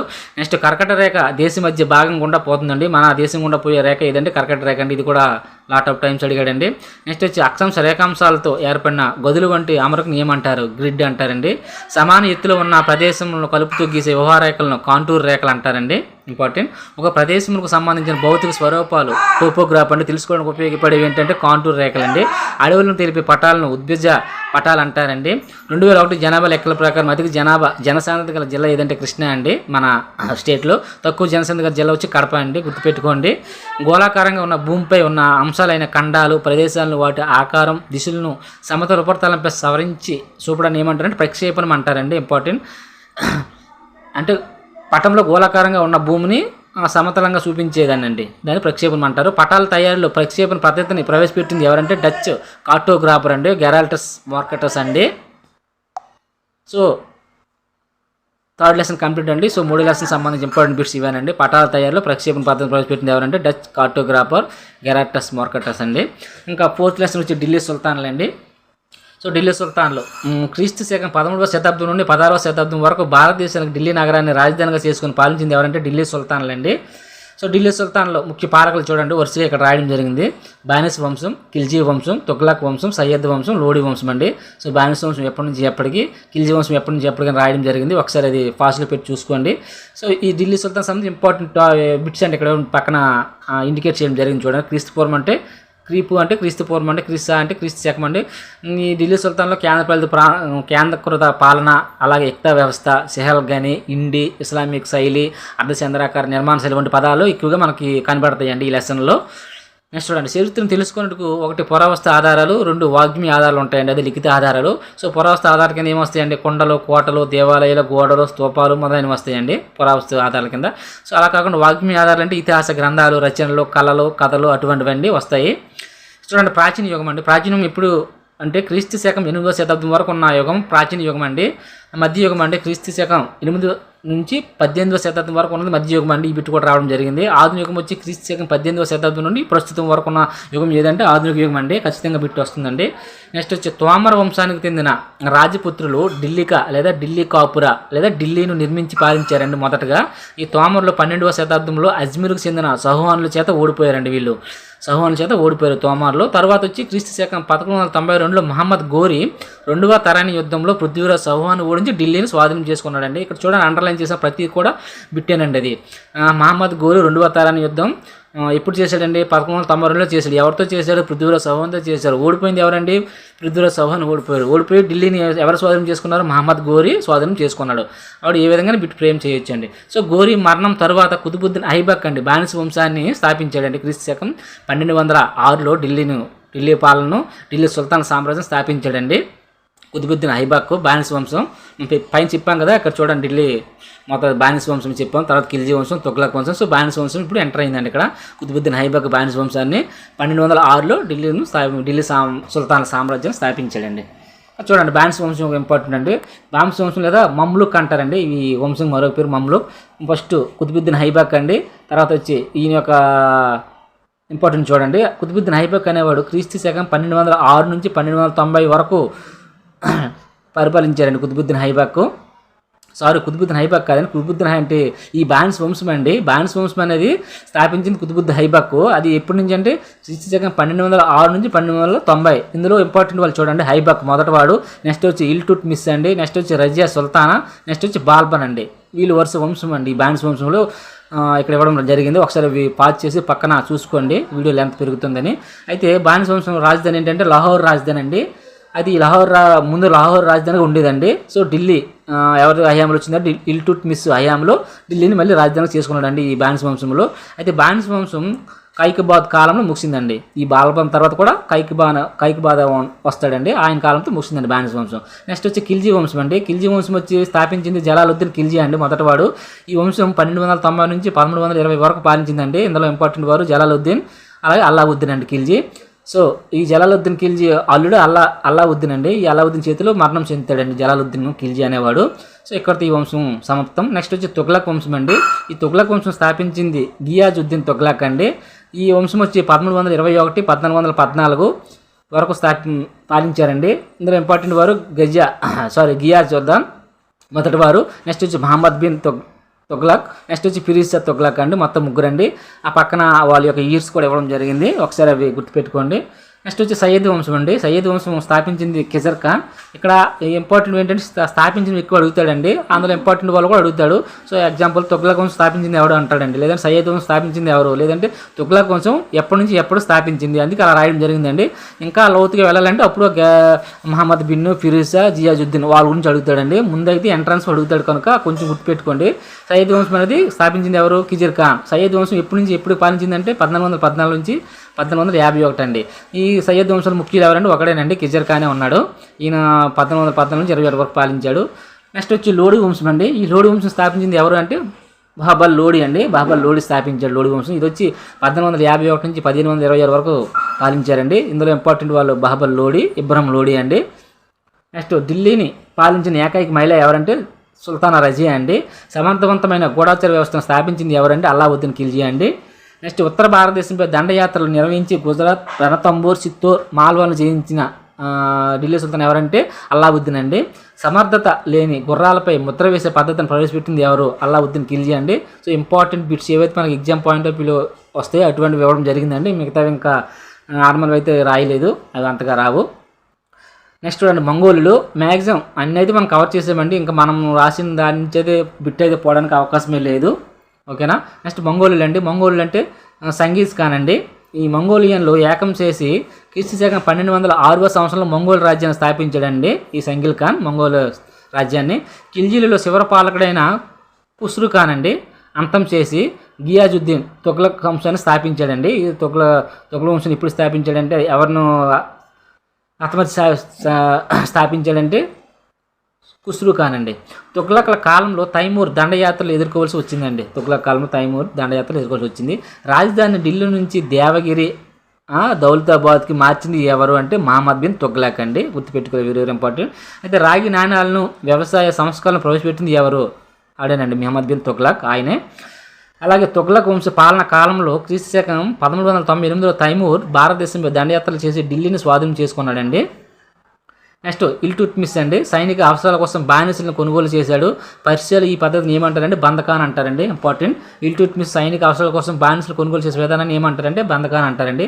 చెహల్గని అంటే ఏంటంటే పరిపాలనలో సహకరించడం కోసం టర్కిష్ ప్రభువులతో కూడిన వ్యవస్థ ఉండేదండి. ఇది ఇల్టుట్మిస్ హయాంలో జరిగింది. నెక్స్ట్ వచ్చి ఈ చెహల్గని అంటే ఏంటంటే తుర్కన్ ఈ చెహల్గని లేదా సాలిస్ అనేవారండి వీళ్ళని. నెక్స్ట్ చూడండి ఢిల్లీ సుల్తాన్లు తమ రాజ్యాన్ని ఇక్తాలుగా విభజించి సైన్యాధికారులు నియమించారండి. వీరిని ఇక్తాదారులు లేదా ముక్తాలని అంటారండి. ఈ బిట్ ఒకసారి వచ్చిందండి. ఢిల్లీ సుల్తాన్లు సైన్యాధికారులు ఏమంటారండి? ఇక్తాదారులు లేదా ముక్తీలు అంటారండి. ఆ సైనిక విధానం ఏంటంటే ఇక్తా అండి. ఢిల్లీ సుల్తాన్ కాలంలో వెండి నాణ్యాలు టంకా అండి. ఇది రీసెంట్లీ టెట్లో కూడా అడగడం జరిగింది. ఢిల్లీ సుల్తాన్ కాలం వెండి నాణ్యాల పేరు ఏంటంటే టంకా అండి. రాగి నాణ్యాలు వచ్చి జిటాల్ అండి. ఇది కూడా అడగడం జరిగింది చాలాసార్లు. జిటాల్ అనేది ఎవరి కాలంలో ఉన్నటువంటి రాగి నాణ్యం? ఢిల్లీ సుల్తాన్ కాలం. లేదంటే ఢిల్లీ సుల్తాన్లో ఉన్నటువంటి రాగి నాణ్యం పేరేంటి? జిటాల్. అది ఏ విధంగా అడగవచ్చండి. నెక్స్ట్ ఢిల్లీ సుల్తాన్లు స్వదేశీ నిర్మాణాలలో టెబ్రియోట్ పద్ధతిని పాటించేవారండి. తర్వాత ఆర్క్యూట్ పద్ధతిని ప్రవేశపెట్టారు ఢిల్లీ సుల్తాన్లు. నెక్స్ట్ వచ్చి కుతుబ్ మినార్ అండి. కువ్వాత్ హులీ ఇస్లాం మసీదు ఆవరణ నిర్మాణం చేశారండి. కుతుబుద్దీన్ హైబాకు ఇల్టుట్మిస్ కట్టించి సూఫీ సన్యాసి కుతుబుద్దీన్ బక్తియార్ కాకితో ఇచ్చారండి ఇది. నెక్స్ట్ చూడండి 74.1 మీటర్లు ఎత్తండి ఈ కుతుబ్ మినార్ అనేది 4 స్తంభాలు, చలువురాయి, ఇసుకరాయి నిర్మాణంతో ఉంటుందండి ఈ కుతుబ్ మినార్ అనేది. ఇది స్థాపించింది ఎవరంటే ఇల్టుట్మిస్, కుతుబుద్దీన్ హైబాక్ అండి. ఇద్దరు కలిపి కట్టడం జరిగిందండి ఇది. నెక్స్ట్ వచ్చి ఆలయ దర్వాజాన్ అండి. ఆలయ దర్వాజాను అల్లావుద్దీన్ ఖిల్జీ స్థాపించారండి. ఇది కువ్వాత్ ఉల్ ఇస్లాం మసీదుకు దక్షిణ ద్వారం వల్ల నిర్మించాడండి దీన్ని ఆలయ దర్వాజాను. మొదటిసారిగా గోపురాలు తోరణాలు గల నిర్మాణం ఏదంటే ఆలయ దర్వాజాన్ అండి. తారిక్ అల్ హింద్ గ్రంథ రచయిత ఎవరంటే హాల్ బెరూన్ అండి, పర్షియన్ రచయిత. ఈయన గజనీ చేత ఆదరించబడ్డాడండి, మహమ్మద్ గజనీ. నెక్స్ట్ టూటీ హీ హింద్ భారతదేశ చిలుక అని బిరుదు ఎవరికి కాదంటే అమీర్ ఖుస్రో అండి. అమీర్ ఖుస్రో కూడా పర్షియన్ రచయిత. ద్విపద పద్యాలపై ఎక్కువ రచనలు చేశారండి ఈయన. క్రీస్తు శకం 1526లో మొఘల పాలకుడైన బాబర్ మొదట పానిపట్ యుద్ధంలో ఇబ్రాహిం లోడీని ఓడించి ఢిల్లీ సుల్తాన్ పాలన అంతమై మొఘల సామ్రాజ్యం ప్రారంభించిందండి. సో ఢిల్లీ సుల్తాన్ అంతమై మొఘల సామ్రాజ్యం ఎప్పుడు వచ్చిందంటే 1526 అండి. బాబర్ మొదట పానిపట్ యుద్ధం వెరీ వెరీ ఇంపార్టెంట్. మొదటి పానిపట్ యుద్ధం ఎప్పుడు జరిగిందంటే 1526లో జరిగింది. ఎవరెవరికంటే బాబర్కు మరియు ఇబ్రాహిం లోడీకి. ఇబ్రాహిం లోడీ అనేవాడు మొఘల్ చక్రవర్తి, బాబర్ అనేవాడు ఇబ్రాహిం లోడీ అనేవాడు ఢిల్లీ సుల్తాన్, బాబర్ అనేవాడు మొఘల్ సామ్రాజ్యం ఇది స్థాపకుడు అండి. సో అప్పటితో ఇంకా ఢిల్లీ సామ్రాజ్యం అంతరించి మొఘల్ సామ్రాజ్యం ప్రారంభం అయ్యిందండి. సో ఇక్కడితో 4th లెసన్ కంప్లీట్ అండి. నెక్స్ట్ వచ్చి 5th లెసన్ అంటే చూడండి కాకతీయ రాజ్యం తెలుగు నేలకు చెందిన మధ్యయుగం నాటి ప్రాంతీయ రాజ్యాల్లో ఒకటి. ఇక్కడ చూడండి ముఖ్య పాలకులు ఇచ్చారని చూడండి. పోలరాజు, రుద్రదేవుడు, మహాదేవుడు, గణపతి దేవుడు, అలానే రుద్రమదేవి 5 అండి. 6 వచ్చి ప్రతాపరుద్ర అండి. వీళ్ళు కాకతీయ రాజ్యంలో ముఖ్యమైన పాలకులండి. అలాగే కాకతీయ రాజ్యంలో నాయక వ్యవస్థ, అయ్యగారులు, సాహిత్యం, కళలు, 1000 స్తంభాల గుడి, రామప్ప గుడి ఈ పదాలన్నీ కూడా ఇంపార్టెంట్ అండి. దీని గురించి తర్వాత చూద్దాం. పరిచయం కింద అయితే ఇవి ముందుగా ఇవ్వడం జరిగింది. పక్కన ఇయర్స్ కూడా ఇచ్చాను చూడండి, అవి కూడా ఇంపార్టెంట్, ఒకసారి చూసుకోండి. చూడండి కళ్యాణ చాళుక్యులు అండి. వీళ్ళని పశ్చిమ చాళుక్యులు అంటారు. సో కళ్యాణ చాళుక్యులు పశ్చిమ చాళుక్య వంశ స్థాపకుడు ఎవరంటే 2వ తైలవుడు అండి. వీళ్ళ యొక్క రాజధాని వచ్చి బేదర్ జిల్లాలో బసవ కళ్యాణ్ అండి. కళ్యాణ్ చాళుక్యుల యొక్క రాజధాని బేదర్ జిల్లాలో బసవ కళ్యాణి. విక్రమాంక దేవచరిత్ర రచన అండి బెలవనడు. నెక్స్ట్ చూడండి, కళ్యాణ చాళుక్యులు ఆస్థాన కవిగా రన్నడ్ అండి. రన్నడ్ అనే ప్రసిద్ధ కన్నడ కవి ఉండేను. నెక్స్ట్ ఘటికులు అనే విద్యా సంస్థలు స్థాపించింది ఎవరంటే కళ్యాణ చాళుక్యులు అండి. నెక్స్ట్ వచ్చి యాదవులు రాజవంశ స్థాపకులు బిల్లమ అండి. యాదవ వంశ రాజ స్థాపకుడు బిల్లమ. రాజధాని వచ్చి దేవగిరి అండి వీళ్ళది. నెక్స్ట్ హొయసలులు అండి. రాజధాని వచ్చి ద్వార సముద్రం. అలాగే మధ్వాచార్యులు ద్వైత్వాన్ని, రామానుజాచార్యులు విశిష్ట ద్వైత్వాన్ని హొయసలులు ఆదరించారండి. నెక్స్ట్ వచ్చి పాండ్యులు అండి. పాండ్యులు మదురైను రాజధాని చేసుకుని పాలించారు. ఇంపార్టెంట్. శ్రీలంక వరకు విజయపదమైన దండయాత్రలు చేసిన పాండ్యరాజు ఎవరంటే కులశేఖరుడు అండి. నెక్స్ట్ మార్క్పాలు అనే వెనియస్ యాత్రికుడు కులశేఖర పరిపాలన కాలంలో సందర్శించాడండి. నెక్స్ట్ పాండ్యులు శైవ మతం మరియు వైష్ణవ మతం ఆదరించారండి. నెక్స్ట్ వచ్చి దక్షిణ భారతదేశంలో శ్రీలంకం, చిదంబరం, రామేశ్వరం మొదలైన చోట్ల దేవాలయాలు నిర్మించింది ఎవరంటే పాండ్యులండి. నెక్స్ట్ చూడండి, చరిత్రకారులు మానవులకు సంబంధించిన గడిచిన సంఘటనల గురించి అధ్యయనం చేసే వ్యక్తి చరిత్రకారుడు అండి. ఈ పదకోశం కింద లాస్ట్లో ఇచ్చారండి బుక్లో, టెక్స్ట్ బుక్లో. నెక్స్ట్ పురావస్తు శాస్త్రవేత్త అండి. పురాతన భవనాలు, అవశేషాలు, శిల్పం, శాసనాలు, పురావస్తు త్రవ్వకాల గురించి అధ్యయనం చేసే వ్యక్తి అండి పురావస్తు శాస్త్రవేత్త అంటారు. నెక్స్ట్ చూడండి, కాకతీయులు మొదట రాష్ట్రకూటులు, పశ్చిమ చాళుక్యులు సామంతులుగా పనిచేశారండి కాకతీయులు అనేవారు. అయితే కాకతీయ అనే దేవతను ఆరాధించిన కారణంగా వీరికి కాకతీయులు అని పేరు వచ్చిందండి. కాకతీయులకు కాకతీయ అనే దేవతను ఆరాధించడం వల్ల ఆ పేరు వచ్చిందండి. అయితే మరొక రూపం ఏంటంటే దుర్గాదేవి అండి. కాకతీయ రాజవంశం గుండియానా చేత స్థాపించబడిందండి. ఇంపార్టెంట్ బిట్ వచ్చిందండి ఇంతకుముందు. కాకతీయ రాజవంశం స్థాపకులు ఎవరంటే గుండియానా. కాకతీయుల మొదటి రాజధాని ఏది అంటే హనుమకొండ అండి. కాకతీయుల యొక్క మొదట రాజధాని హనుమకొండ. అయితే కాకతీయులు రాజు రుద్రదేవుడు కొత్త రాజధాని ఓరుగలు నిర్మించాడండి. ముందు హనుమకొండ, తర్వాత రుద్రదేవుడు ఓరుగలు నిర్మించాడండి. ఆంధ్ర రాజులను కాకతీయులను పిలుస్తారండి. కాకతీయులను ఆంధ్ర రాజులను కూడా పిలుస్తారు. మొదటి తెలుగు గ్రంథంగా పిలువబడుతున్న శ్రీమద్రాంధ్ర మహాభారతం రచించిన కవి ఎవరంటే తిక్కన అండి. ఈ తిక్కన కూడా కాకతీయుల కాలం చెందినవాడే. అలాగే త్రిలింగం అండి. త్రిలింగం అంటే కాళేశ్వరం, శ్రీశైలం, ద్రాక్షారామం ఈ మూడింటిని కలిపి త్రిలింగ దేశం అంటారండి. అయితే ఓరుగల్ ప్రస్తుత పేరండి వరంగల్ అండి. మనం పిలుస్తున్న వరంగల్ అనేది ఓరుగల్ అండి. దీని యొక్క ప్రాచీన నామం వచ్చి ఏకశిలా నగరం అండి. ఇంపార్టెంట్ అండి. ఇది నిన్న వచ్చిన టెట్లో కూడా ఈ బిట్ వచ్చిందండి. నేను సాయంత్రం 13వ తేదీన ఈవినింగ్ పేపర్లో వచ్చిందండి. కింద వాటిలో ఏకశిలా నగరం ఏదైనా వచ్చిందండి ఓరుగల్లు. కాకతీయుల పాలన స్వతంత్రంగా ప్రారంభించిన రాజు ఎవరంటే రెండో ప్రోలరాజు అండి. కాకతీయుల పాలన స్వతంత్రంగా ఓన్గా ప్రారంభించుకున్న రాజు అంటే రెండో ప్రోలరాజు. నెక్స్ట్ చూడండి, హనుమకొండలో రుద్రేశ్వరాలయం నిర్మించింది ఎవరంటే రుద్రదేవుడు అండి. దేవగిరి కోట ముట్టడి సంఘటనలో మరణించింది ఎవరంటే మహాదేవుడు అండి. హనుమకొండలో ఆలయం నిర్మించింది రుద్రదేవుడు. అలాగే స్వర్ణయుగం అని ఎవరి కాలం అంటారంటే గణపతి దేవుడు అండి. Important bit. కాకతీయులు మహిళా పాలకురాలు ఎవరంటే రుద్రమదేవి అండి. నెక్స్ట్ చూడండి, చివరి కాకతీయ పాలకుడు ఎవరంటే ప్రతాపరుద్రుడు అండి. ఇంపార్టెంట్. రుద్రదేవుని విజయాలు హనుమకొండలో శాసనంలో ఉన్నాయంటండి. రుద్రదేవుడి యొక్క విజయాలు హనుమకొండ ఉన్నటువంటి శాసనంలో ఉన్నాయంటండి. అయితే కాకతీయుల మహిళా పాలకురాలు ఎవరు అనే బిట్ కింద రావచ్చు అండి రుద్రమదేవి అండి. అలాగే స్వర్ణయుగం అని ఎవరి కాలం అంటారంటే గణపతి దేవుడు అండి. నెక్స్ట్ చూడండి, నీతిసారము అనే గ్రంథాన్ని రచించింది రుద్రదేవుడు అండి. అలాగే 1000 స్తంభాల ఆలయాన్ని నిర్మించింది కూడా రుద్రదేవుడు అండి. Important bit. అయితే ఓరుగల్లు అనే రాజధాని నిర్మించి వారసులకు ఇచ్చింది ఎవరంటే రుద్రదేవుడు అండి. చూడండి, మహామండలేశ్వర బిరుదు ఎవరిది అంటే గణపతి దేవుడు అండి. ఇంపార్టెంట్. గణపతి దేవుడు గోదావరి ప్రాంతం నుండి చెంగల్పట్టు వరకు, అలాగే ఎలగందల నుండి సముద్రం వరకు సామ్రాజ్యాన్ని విస్తరించి తీర ప్రాంతాలపై దాడి చేసి విజయవాడ, దివిసీమ ద్వీపాన్ని స్వాధీనం చేసుకున్నాడండి గణపతి దేవుడు. ఇంపార్టెంట్ బిట్టు ఎలా రావచ్చు అంటే గోదావరి ప్రాంతం నుండి చెంగల్పట్టు వరకు, అలాగే ఎలగందల నుండి సముద్రం వరకు సామ్రాజ్యాన్ని విస్తరించి తీర ప్రాంతాలపై దాడి చేసి విజయవాడ, దివిసీమను స్వాధీనం చేసుకున్న రాజు కాకతీయుల్లో కాకతీయ రాజు ఎవరంటే గణపతి దేవుడు అండి. నెక్స్ట్ మోటుపల్లి శాసనం అండి. ఇంపార్టెంట్. మోటుపల్లి శాసనం జారీ చేసింది గణపతి దేవుడు. చెరువులు, జలాశయాలు నిర్మించి అటవీ భూములను సాగులోకి తెచ్చిన కాకతీయ రాజు ఎవరన్నా కూడా గణపతి దేవుడేనండి. నెక్స్ట్ చూడండి, రాణి రుద్రమదేవి పాలనలో మార్క్పాలో అనే ఇటలీ వ్యాపారి మోటుపల్లి ఓడరేవు నుంచి వస్త్రాలను ఎగుమతి చేశాడండి. రాణి రుద్రమదేవి కాలంలో మార్క్పాలో వచ్చాడు.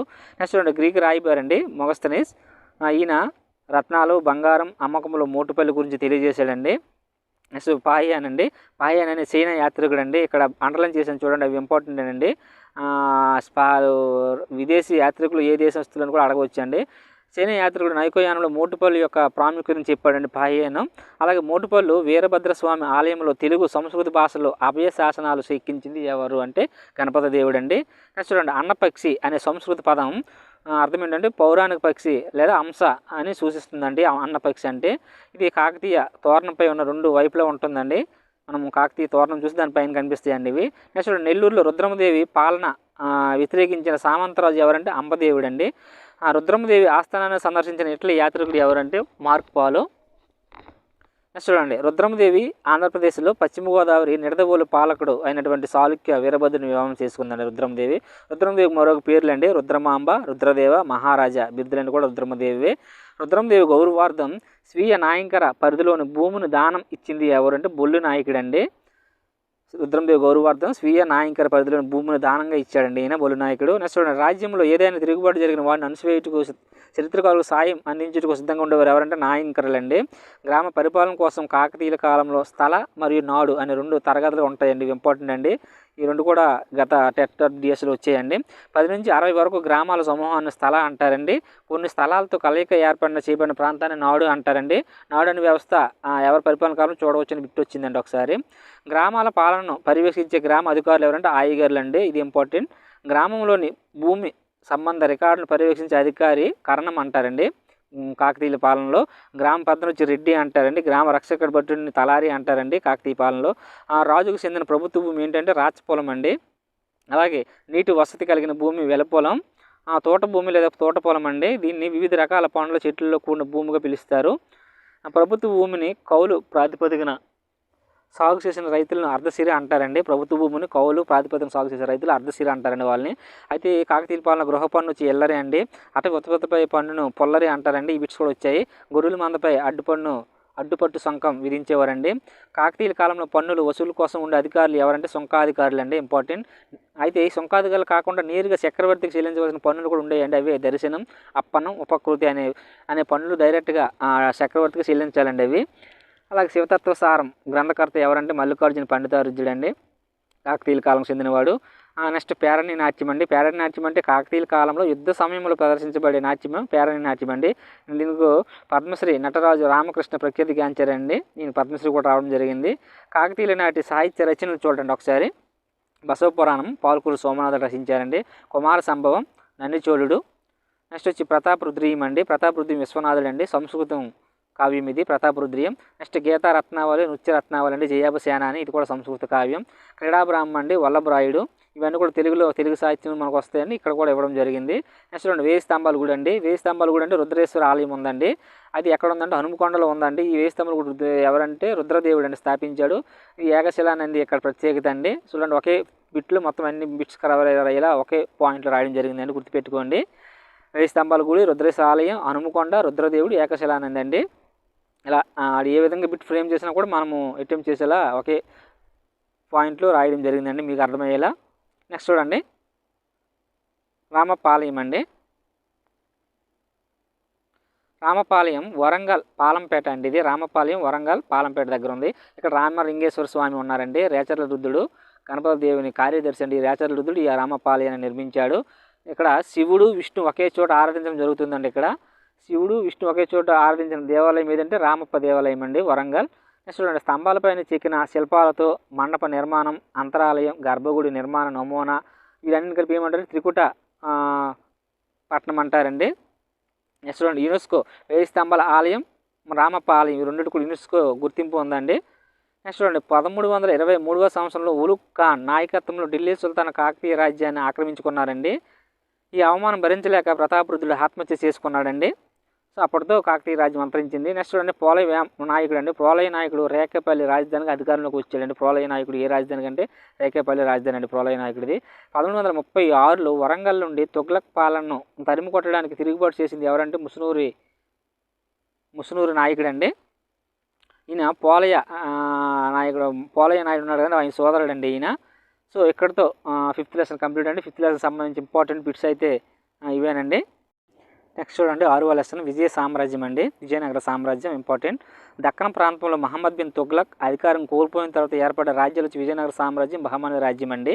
విజయనగర సామ్రాజ్యం క్రీస్తు శకం 1336 నుంచి 1646 వరకు 300 సంవత్సరాలు భారతదేశ చరిత్ర గొప్ప స్థానాన్ని ఆక్రమించిందండి. విజయనగర సామ్రాజ్యం వచ్చి 1336 నుంచి 1646 వరకు అండి. ఇందులో ఇంపార్టెంట్ పాలకులు చూడండి, విజయనగరం పాలకులు సంగమ వంశం, సాలువ వంశం, తులువు వంశం, అరవీడు వంశం. మొత్తం ఇందులో ఇంపార్టెంట్ పాయింట్స్ చూడండి. మండలాలు, నాడులు, స్థలాలు, అలాగే కర్ణాటక కూచిపూడి యక్షగానం సాహిత్యం ఇవి ముఖ్యంగా ఇవి ఇంపార్టెంట్ పాయింట్స్ ఇలా రాయడం జరిగిందండి పరిచయం కోసం.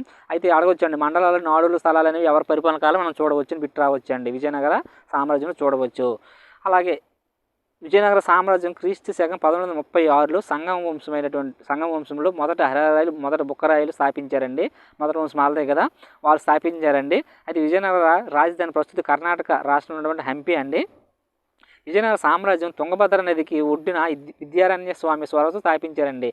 ఈ అండర్లైన్ చేసిన పాయింట్స్ అన్నీ కూడా ఇంపార్టెంట్ అండి, ఏ విధంగా అడగవచ్చు.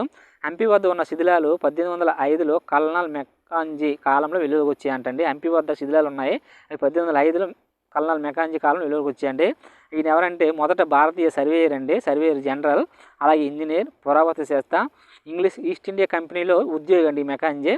ఓకేనండి. నెక్స్ట్ చూడండి, సంగం వంశం అండి. మొదటిది 1136 నుంచి 1485 వరకు అండి ఈ వంశం పాలించింది. ఈ వంశంలో ముఖ్యమైన వాళ్ళు చూడండి, మొదటి హరిహరాయలు, మొదట బుక్కరాయలు, రెండవ హరిహరాయలు, రెండవ దేవరాయలు అండి. పక్కన వాళ్ళు పరిపాలించిన ఇయర్స్ కూడా ఇవ్వడం జరిగింది, ఒకసారి పాస్ చేసి చూసుకోండి స్పీడ్గా వీడియో వెళ్తుంటే. సో సంగం సంబంధించి నలుగురు ఇంపార్టెంట్ వాళ్ళండి. ఆ నలుగురు తర్వాత సాలు వంశం అండి. ఇలా ముందు వంశం అన్నీ రాసిన తర్వాత ఒక్కొక్క వంశంలో ఎవరైతే ఇంపార్టెంట్ వాళ్ళు మళ్ళీ బిట్స్ కింద ఇవ్వడం జరుగుతుందండి. సాలు వంశం చూడండి, 1485, 1505, ఇందులో ఒకరేనండి సాలు నరసింహరాయలు. నెక్స్ట్ వచ్చి తులుగు వంశం అండి. తులుగు వంశం ఇద్దరండి ఇంపార్టెంట్. ఈ తులుగు వంశం వచ్చి 1505 నుంచి 1570 వరకు పరిపాలించారు. శ్రీకృష్ణదేవరాయలు, అచ్యుతరాయలు అండి. శ్రీకృష్ణదేవరాయలు ఇంపార్టెంట్ ఈ తులుగు వంశంలో. నెక్స్ట్ వచ్చి అరవిటి వంశం అండి. అరవిటి వంశం అనేది 1570 నుంచి 1646, ఇందులో ఇద్దరండి అలియ రాయలు, రెండవ వెంకటపతి రాయలు అండి, ఇద్దరు రాజులు గొప్పవాళ్ళు. అది చూడండి, సంగం వంశంలో గొప్ప పాలకుడు ఎవరంటే రెండవ దేవరాయలు అండి. ఈయనకి ప్రౌఢ దేవరాయని బిరుదు కూడా కలదు. అయితే ఈయన యొక్క విశేషాలు చూడండి, కళింగ సైన్యాన్ని ఓడించాడండి, కొండవీడు స్వాధీనం చేసుకున్నాడు. నెక్స్ట్ వచ్చి చూడండి, ఇక్కడ బహమని సుల్తాన్ అహ్మద్ షా చేత ఓడింపబడ్డాడండి. ఎవరంటే రెండవ దేవరాయలు లేదా ప్రౌఢ రాజు అండి. నెక్స్ట్ చూడండి, తులుగు వంశ స్థాపకుడు అండి వీర నరసింహరాయలు. అయితే తులుగు వంశంలో గొప్పవాడు ఎవరు? శ్రీకృష్ణదేవరాయలు అండి. తులుగు వంశం స్థాపించింది అయితే వీర నరసింహరాయలు, అయితే తులుగు వంశం గొప్పవాడు శ్రీకృష్ణదేవరాయలు అండి. ఈయన 1520లో రాయచూర్ నగరాన్ని స్వాధీనం చేసుకున్నాడండి. ఈయన మంత్రి తిమ్మరసు అండి, చాలా తెలివైన వాడు. దేవరాయలకు పరిపాలనలో మార్గదర్శిగా ఉండేవాడు ఈయన. నెక్స్ట్ చూడండి, ఆంధ్రభోజులు అని శ్రీకృష్ణదేవరాయలు పిలిచేవారు. దేశ భాషలందు తెలుగు లెస్స అని పలికింది ఎవరంటే కృష్ణదేవరాయలు అండి. నెక్స్ట్ చూడండి, అష్టదిగ్గజాలండి అనే కవి సమ్మేళనం ఈయన ఆస్థానంలో ఉండేవారు. అష్టదిగ్గజాల గురించి కూడా వాళ్ళ రచనలు కూడా చూద్దాం. అందులో మొదటి వారండి ఆంధ్ర కవిత పితామహుడి బిరుదు అల్లసాని పెద్దన. ఈయన యొక్క రచన వచ్చి మను చరిత్ర, అలాగే హరికథ సారం. శ్రీకృష్ణదేవరాయలు స్వయంగా కవి అండి, మరియు అనేక రచనలు చేశారు ఈయన. అందులో చూడండి, అముక్తమాలి అనే తెలుగు రచన ఈయందే. అలాగే జాంబవతి కళ్యాణం, ఈ అముక్తమాలిది కూడా 1 or 2 times టెట్టార్ డిఎస్లో వచ్చిందండి. జాంబవతి కళ్యాణం కూడా ఈయందేనండి, సంస్కృతం. అలాగే ఉషా పరిణయం, ఇది కూడా ఈయన యొక్క రచనే. నెక్స్ట్ చూడండి, విఠల స్వామి అది లేదా అజర రామస్వామి ఆలయాలను నిర్మించింది శ్రీకృష్ణదేవరాయలేనండి. అలాగే తల్లి జ్ఞాపకార్థం, వాళ్ళ తల్లి నాగలాంబ అండి, శ్రీకృష్ణదేవరాయల తల్లి నాగలాంబ, ఆవిడ జ్ఞాపకార్థం నాగలాపురం అనే నగరాన్ని నిర్మించారు. నెక్స్ట్ చూడండి, నందితెమ్మన పారిజాత పారం, మాదయ్య గారి మల్లన రాజశేఖర చరిత్ర, దూర్జుటి కాళేశ్వర శతకం మహత్యం, ఐదరాజు రాంభద్రుడు సకల నీతి సారం సంగ్రహం, పింగళ సూరణ రాఘవ పాండవీయం, రామరాజు భూషణుడు వసు చరిత్ర, తెనాల రామకృష్ణ పాండురంగ మహత్యం, ఇవి ఈ అష్టదిగ్గజాల యొక్క రచనలండి. నెక్స్ట్ చూడండి, విజయనగర సామ్రాజ్యం శివర రాజవంశము అరవిటి వంశం అండి, 4వ వంశం అరవిటి వంశం. అయితే విజయనగర సామ్రాజ్యం క్షీణించిన యుద్ధం ఏదంటే తల్లికోట యుద్ధం అండి, 1565 ఇంపార్టెంట్. ఈ యుద్ధంతో విజయనగర సామ్రాజ్యం పతనం ప్రారంభమైందండి. నెక్స్ట్ చూడండి, మండల పాలకుని ఏమంటారంటే మండలేశ్వరుడు లేదా నాయక్ అని పిలిచేవారండి. విజయనగర సామ్రాజ్యంలో మండల పాలకుని మండలేశ్వరుడు లేదా నాయక్ అని పిలిచేవారు. విజయనగర సామ్రాజ్యం శివర రాజవంశం అరవిటి వంశం కదండి, ఆ వంశంలోనే ఈ తల్లికోట యుద్ధం అనేది జరగడం జరిగిందండి. నెక్స్ట్ చూడండి, ఉత్పత్తిలో 6వ వంతును భూమి శిస్తుగా నిర్ణయించేవారంటండి విజయనగర సామ్రాజ్యంలో. నెక్స్ట్ చూడండి, సైన్యంలో ఉన్నత స్థాయి అధికారులు నాయకులు లేదా పాలిగారులు అంటారండి. వీళ్ళకి ఇచ్చే భూములను అమరం అంటారండి. ఈ బిట్స్ కూడా రావడం జరిగింది గత టెట్టార్ డిఎస్సిలో. నెక్స్ట్ చూడండి, సాయుధ దళాలను నియంత్రించే సైనిక అధికారులు ఏమంటారంటే అమర నాయకులు అంటారండి. నెక్స్ట్ చూడండి, మధుర విజయం రచన కుమార కంపన భార్య గంగాదేవి రచించిందండి. మహిళలు కూడా విజయనగర సామ్రాజ్యంలో ప్రముఖ పాత్ర ఉండేదండి. తెలుగు వారికి సంబంధించి తాళ్ళపక్క తిమ్మక్క మొల్ల వాళ్ళు కూడా విజయనగర సామ్రాజ్యంలో రచనలు చేశారండి. నెక్స్ట్ చూడండి, న్యూనిజ్ అండి. న్యూనిజ్ విజయనగర సామ్రాజ్యం ధరించిన విదేశీ యాత్రికుడు అండి. ఈయనే కాదు ఇంకా చాలామంది ఉంటారు, అవి కింద రాయడం జరిగింది చూడండి. విజయనగర సామ్రాజ్య కాలంలో బంగారు నాణెం పేరు ఏంటంటే వరాహ అండి. Very very important. ముందు మనం ఆల్రెడీ మొఘల్ కాలంలో చెప్పాం రాగి అండ్ వెండి నాణెం, అవి గుర్తుపెట్టుకోండి. అలాగే ఇక్కడ బంగారు నాణెం వరాహ. విజయనగర రాజవంశ కాలంలో సందర్శించిన విదేశీ యాత్రలు చూడండి. మొదటిది ఇబాన్ బటూటా అండి, మొరాకో దేశస్థుడు. ఈయన 1వ హరిహర రాయలు పరిపాలనలో రావడం జరిగింది. నెక్స్ట్ నికోలో కంటే అండి ఇటలీ, ఈయన 2వ దేవరాయల కాలంలో రావడం జరిగిందండి. నెక్స్ట్ అద్బుల్ రజాక్ అండి, ఈయన పర్షియన్ దేశస్థుడు. ఈయన 2వ దేవరాయల కాలంలో ఇండియా సందర్శించడం జరిగిందండి, ఈ విజయనగరం సామ్రాజ్యం. నెక్స్ట్ డువార్ట్ బట్టసా, ఈయన పోర్చుగీస్ యాత్రికుడు అండి, ఈయన శ్రీకృష్ణదేవరాయల కాలంలో వచ్చారు. నెక్స్ట్ డొమింగ్ ఫేజ్ అండి, ఈయన కూడా పోర్చుగీస్, ఈయన కూడా శ్రీకృష్ణదేవరాయల కాలంలో వచ్చారండి. నెక్స్ట్ చూడండి ఫెర్నాండో న్యూనిజ్ అండి, ఈయన కూడా పోర్చుగీస్ యాత్రికుడు అండి, ఈయన కూడా అచ్యుత దేవరాయల కాలంలో వచ్చారు. ఈయన న్యూనిజ్ అని ఆయన అచ్యుత దేవరాయల కాలంలో సందర్శించాడండి విజయనగర సామ్రాజ్యంకి. నెక్స్ట్ చూడండి విజయనగర పాలనలో నిర్మించే స్తంభాలలో కనిపించే జంతువు ఏదంటే గుర్రం అండి. ఇది ఇంపార్టెంట్ బిట్. విజయనగర సామ్రాజ్యం వాళ్ళు నిర్మించే స్తంభాలలో చూస్తే మనకు గుర్రం అనే సింబల్ కనిపిస్తుందండి. నెక్స్ట్ చూడండి విజయనగర రాజులు నిర్మాణ శైలికి ఉదాహరణ చూడండి. కాంచీపురం వర్ధల దేవాలయం, అలాగే ఏకాంబరనాథ దేవాలయం అండి. ఇవి వాళ్ళ యొక్క నిర్మాణ శైలికి ఉదాహరణగా చెప్పవచ్చు. అది ఈ కాలంలో కర్ణాటక సంగీతం బాగా అభివృద్ధి చెందిందండి. విజయనగరం రాజుల కాలంలో కర్ణాటక సంగీతం బాగా అభివృద్ధి చెందింది. అలాగే సంగీత సర్వస్వం గ్రంథం ఎవరిదంటే విద్యారణ్య స్వామి అండి, విజయనగర సామ్రాజ్యం గురువు ఉన్నారు కదా, ఆయనదండి ఇది. నెక్స్ట్ చూడండి మహానాటక సుధానిధి గ్రంథం ఎవరిదంటే ప్రౌఢ దేవరాయలు అండి, లేదా 2వ దేవరాయలు అంటారు ఆయనకి. నెక్స్ట్ చూడండి కర్ణాటక సంగీత త్రయం అండి, దీక్షతార్, శ్యామ శాస్త్రి, త్యాగరాజ స్వామి అండి, ఈ ముగ్గురు కర్ణాటక సంగీత త్రయం అంటారు, వీళ్ళు ముగ్గురిని గుర్తుపెట్టుకోండి. అలాగే భరతనాట్యం భరతముని అండి పరిచయం చేశాడు, తెలిసింది మనందరికీ ఈ పాయింట్. నెక్స్ట్ కూచిపూడి అండి సిద్ధేంద్ర యోధి, ఇది కూడా మనకి తెలిసిందే, కృష్ణా డిస్టిక్ ఉంది. నెక్స్ట్ పేరణి నృత్యాలు, యక్షగానం, రూపకం వంటి ప్రజాదరణ పొందాయండి. ఇటువంటి పదాలు ఇక్కడ విజయనగర సామ్రాజ్యంలో ప్రజాదరణ పొందాయండి. నెక్స్ట్ చూడండి తల్లికోట యుద్ధం, ముందే చెప్పాం కదా, 1565 అండి. యుద్ధంతో విజయనగర సామ్రాజ్యం పతనం ప్రారంభమైంది. నెక్స్ట్ చూడండి రెడ్డి రాజ్యం అండి. రెడ్డి రాజ్యాన్ని స్థాపించింది ఎవరంటే ప్రోలే వేమారెడ్డి అండి. ఇది 1325 నుంచి 1448 అండి. అయితే రెడ్డి రాజులు మొదటి రాజధాని వచ్చి అద్దంకి అండి, ప్రస్తుతం ప్రకాశం జిల్లా అద్దంకి. తర్వాత రాజధాని ఏదంటే కొండవీడు అండి, ఇంపార్టెంట్. రెడ్డి రాజులు మొదటి రాజధాని అద్దంకి, తర్వాతది కొండవీడు అండి. అయితే రెడ్డి రాజుల ఆస్థానంలోని ఎర్రన ఉండేవాడండి ప్రబంధ పరమేశ్వరుడు, ఎర్రన అన్నయ్య తిక్కన, తెలుగు కవిత్రయంలో 3వ వాడండి ఎర్రన. నెక్స్ట్ చూడండి ధర్మసూత్రాల ఆధారంగా పరిపాలన సాగించింది ఎవరంటే రెడ్డి రాజులు అండి. రెడ్డి రాజుల కాలంలో ధర్మసూత్రాల ఆధారంగా పరిపాలించారు. ఇంకా నెక్స్ట్ అండి బహమాన రాజ్యం, ముందే చెప్పాం కదా విజయనగర సామ్రాజ్యం బహమాన రాజ్యం అని. బహమాన రాజ్యం అనేది 1147లో అల్లావుద్దీన్ బహమద్ షా స్థాపించాడండి. ఈయనకి హసన్ గంగా అని పిలిచేవారు, మరొక పేరు అల్లావుద్దీన్ బహమద్ షాకే. అయితే రాజధాని గుల్బర్గా అండి, వీళ్ళు బహమాన రాజధాని గుల్బర్గా, కానీ అహ్మద్ షా ఏం చేశాడంటే రాజధాని గుల్బర్గా నుంచి బీదర్కి మార్చాడండి, ఇంపార్టెంట్. అల్లావుద్దీన్ మహమ్మద్ షా గుల్బర్గా నుంచి ఎక్కడికి మార్చాడు రాజధాని అంటే బీదర్కి మార్చాడండి. నెక్స్ట్ చూడండి పర్షియన్ వ్యాపారి మహమ్మద్ గవాన్ బహమాన రాజ్యాన్ని ఉన్నత స్థాయికి చేర్చాడండి. పర్షియన్ వ్యాపారి మహమ్మద్ గవాన్, ఆయన పర్షియన్ నుంచి వ్యాపారం చేయడానికి వచ్చి ఈ బహమాన రాజ్యాన్ని బాగా ఉన్నత స్థాయికి చేర్చాడండి. సో ఫ్రెండ్స్ ఇక్కడ వరకు సెమిస్టర్ 1 అండి కంప్లీటెడ్. ఇప్పటికే వీడియో లెంత్ పెరిగింది కనుక ఇంకా పార్ట్ 2లో సెమిస్టర్ 2 సంబంధించి 7 నుంచి 13 లెసన్స్ అండి, 7 to 13, 7 నుంచి 13 లెసన్స్ పార్ట్ 2లో చూద్దాం. ఇంకెవరైనా మన వీడియోని కొత్తగా మన ఛానల్ని కొత్తగా చూస్తున్నట్లయితే ప్లీజ్ సబ్స్క్రైబ్ ఫ్రెండ్స్. అలాగే నేను పెట్టే ఈ కంటెంట్ మీకు కనుక నచ్చినట్లయితే ప్లీజ్ లైక్ అండ్ షేర్. ఇంకా ఎవరికైనా పీడిఎఫ్ ఫార్మాట్లో కావాలనుకుంటే డిస్క్రిప్షన్లో ఉన్న మన నెంబర్కి కాంటాక్ట్ అవ్వండి, ఖచ్చితంగా ప్రొవైడ్ చేయడం జరుగుతుంది. ఫ్రెండ్స్ వచ్చి ఎర్రకోట నిర్మించింది షాజహాన్.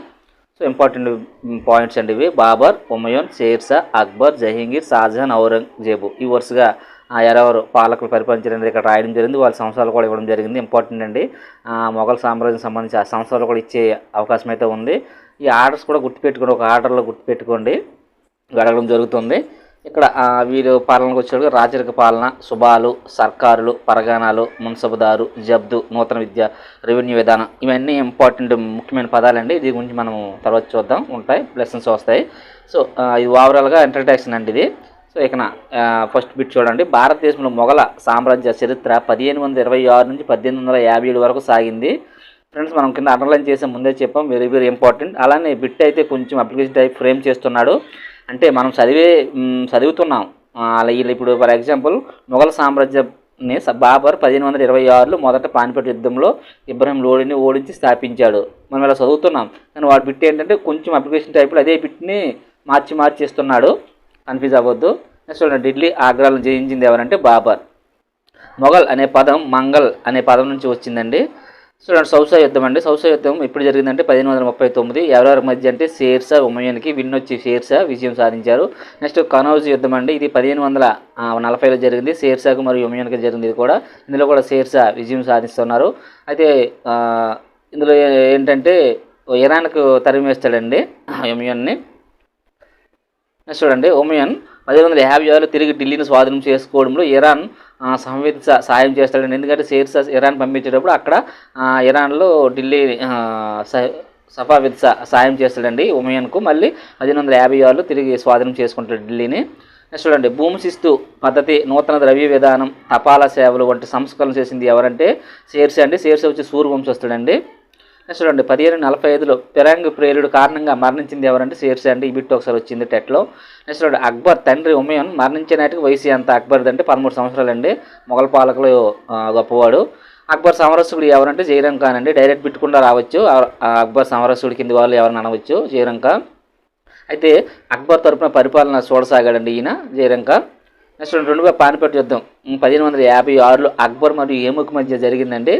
అందులో అక్బర్ గెలుపొందును. నెక్స్ట్ చూడండి అక్బర్ జోధుబాయిని వివాహం చేసుకున్నాడు. ఈమె జైపూర్ రాజపుత్ర వివరానండి. చూడండి అక్బర్ ఎవరిని వివాహం చేసుకున్నాడంటే జోధుబాయ్. ఇది డైరెక్ట్ బిట్ కింద ఉందండి.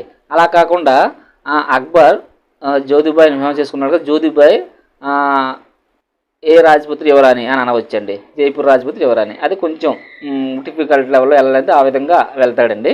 నెక్స్ట్ చూడండి మేవాడ్ పాలకుడు మహారాణా ప్రతాప్ తన జీవితకాలంలో అక్బర్ అధికారాన్ని అంగీకరించక పోరాటం చేస్తూనే ఉన్నాడండి. మేవాడ్ పాలకుడు ఎవరంటే మహారాణా ప్రతాప్ నిరంతరం పోరాటం చేస్తూనే ఉన్నాడండి అక్బర్తో. నెక్స్ట్ చూడండి బీర్బల్ అక్బర్ చక్రవర్తి సన్నిహితుడు అండి. మనం బీర్బల్ పేరు విని ఉంటాం. నెక్స్ట్ చూడండి అహ్మదాబాద్ రాణి చాందీ బీబీ అక్బర్ అధికారాన్ని వ్యతిరేకించిన మహిళ అండి. ఇక్కడ మేవాడు మహారాణా ప్రతాప్, అలాగే ఇక్కడ చాందీ బీబీ కూడా అధికారాన్ని వ్యతిరేకించిందండి అక్బర్ది. నెక్స్ట్ చూడండి అక్బర్ వారసుడు సలీం ఇంకో పేరు జహంగీర్ అండి. రీసెంట్లీ బిట్ కూడా వచ్చింది. జహంగీర్ మరొక పేరు ఏంటంటే ప్రపంచ విజేత అనే బిరుదుతో సింహాసనాన్ని అధిష్ఠించింది ఎవరంటే జహంగీర్ అండి. అవన్నీ ఇంపార్టెంట్ గుర్తుపెట్టుకోండి. పక్షులంటే అమితమైన ప్రేమ గల పాలకుడు ఎవరంటే జహంగీర్ అండి, మొఘల్ పాలకుడు. జహంగీర్ అనారోగ్యం వలన తమ భార్య నూర్జహాన్ పరిపాలన వ్యవహారాలు చూసుకున్నదండి. జహంగీర్ తర్వాత షాజహాన్కి మరొక పేరు వచ్చి ఖుర్రాన్, ఇంపార్టెంట్ అండి. షాజహాన్ కాలంలో గొప్ప స్మారక కట్టడాలు అభివృద్ధి చేశారండి. మనకి తెలిసినవే తాజ్మహల్, జామీ మసీదు, ఎర్రకోట అవన్నీ కూడా షాజహాన్ కాలంలో నిర్మించడం జరిగింది. బీజాపూర్, గోల్కొండ, అహ్మదాబాద్లు కూడా జయించాడండి షాజహాన్. నెక్స్ట్ వచ్చి లాస్ట్ వాడు ఔరంగజేబు అండి. ముస్లిం మతాచారాల పట్ల శ్రద్ధ ఎక్కువ చూపించాడు ఔరంగజేబు.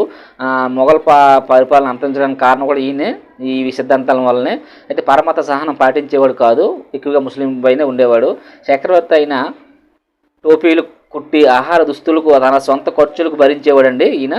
ఆ విషయంలో అంటే చక్రవర్తి అయినప్పుడు కూడా తన సొంత ఖర్చులు మాత్రం టోపీలు కుట్టి ఆహార దుస్తులకు మొదలైన వాటి ద్వారా సంపాదించుకునేవాడండి. ఇంపార్టెంట్.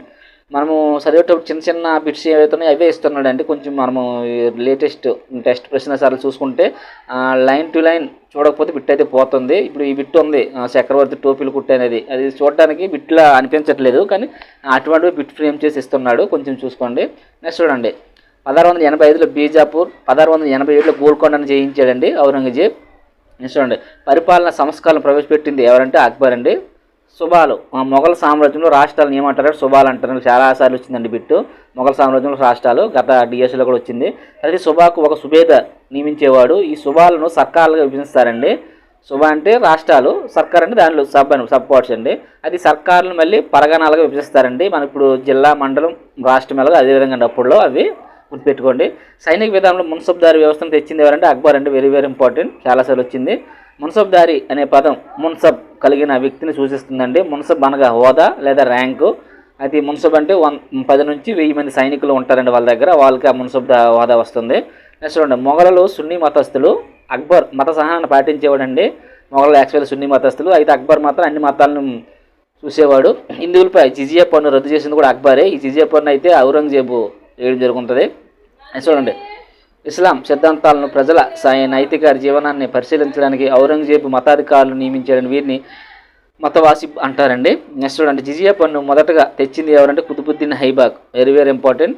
1575లో ఫతేపూర్ సిక్రీ వద్ద ఎలాదత్ ఖానా అనే ప్రార్థన మందిరాన్ని నిర్మించిన మొఘల్ పాలకుడు ఎవరంటే అక్బర్. 1582లో దీన్ని ఇలా ఈ మతంలో ప్రకటించింది కూడా అక్బర్ కొంచెం ఇంపార్టెంట్ ఉంటాయని బిట్స్ అని కూడా ఇంపార్టెంటే.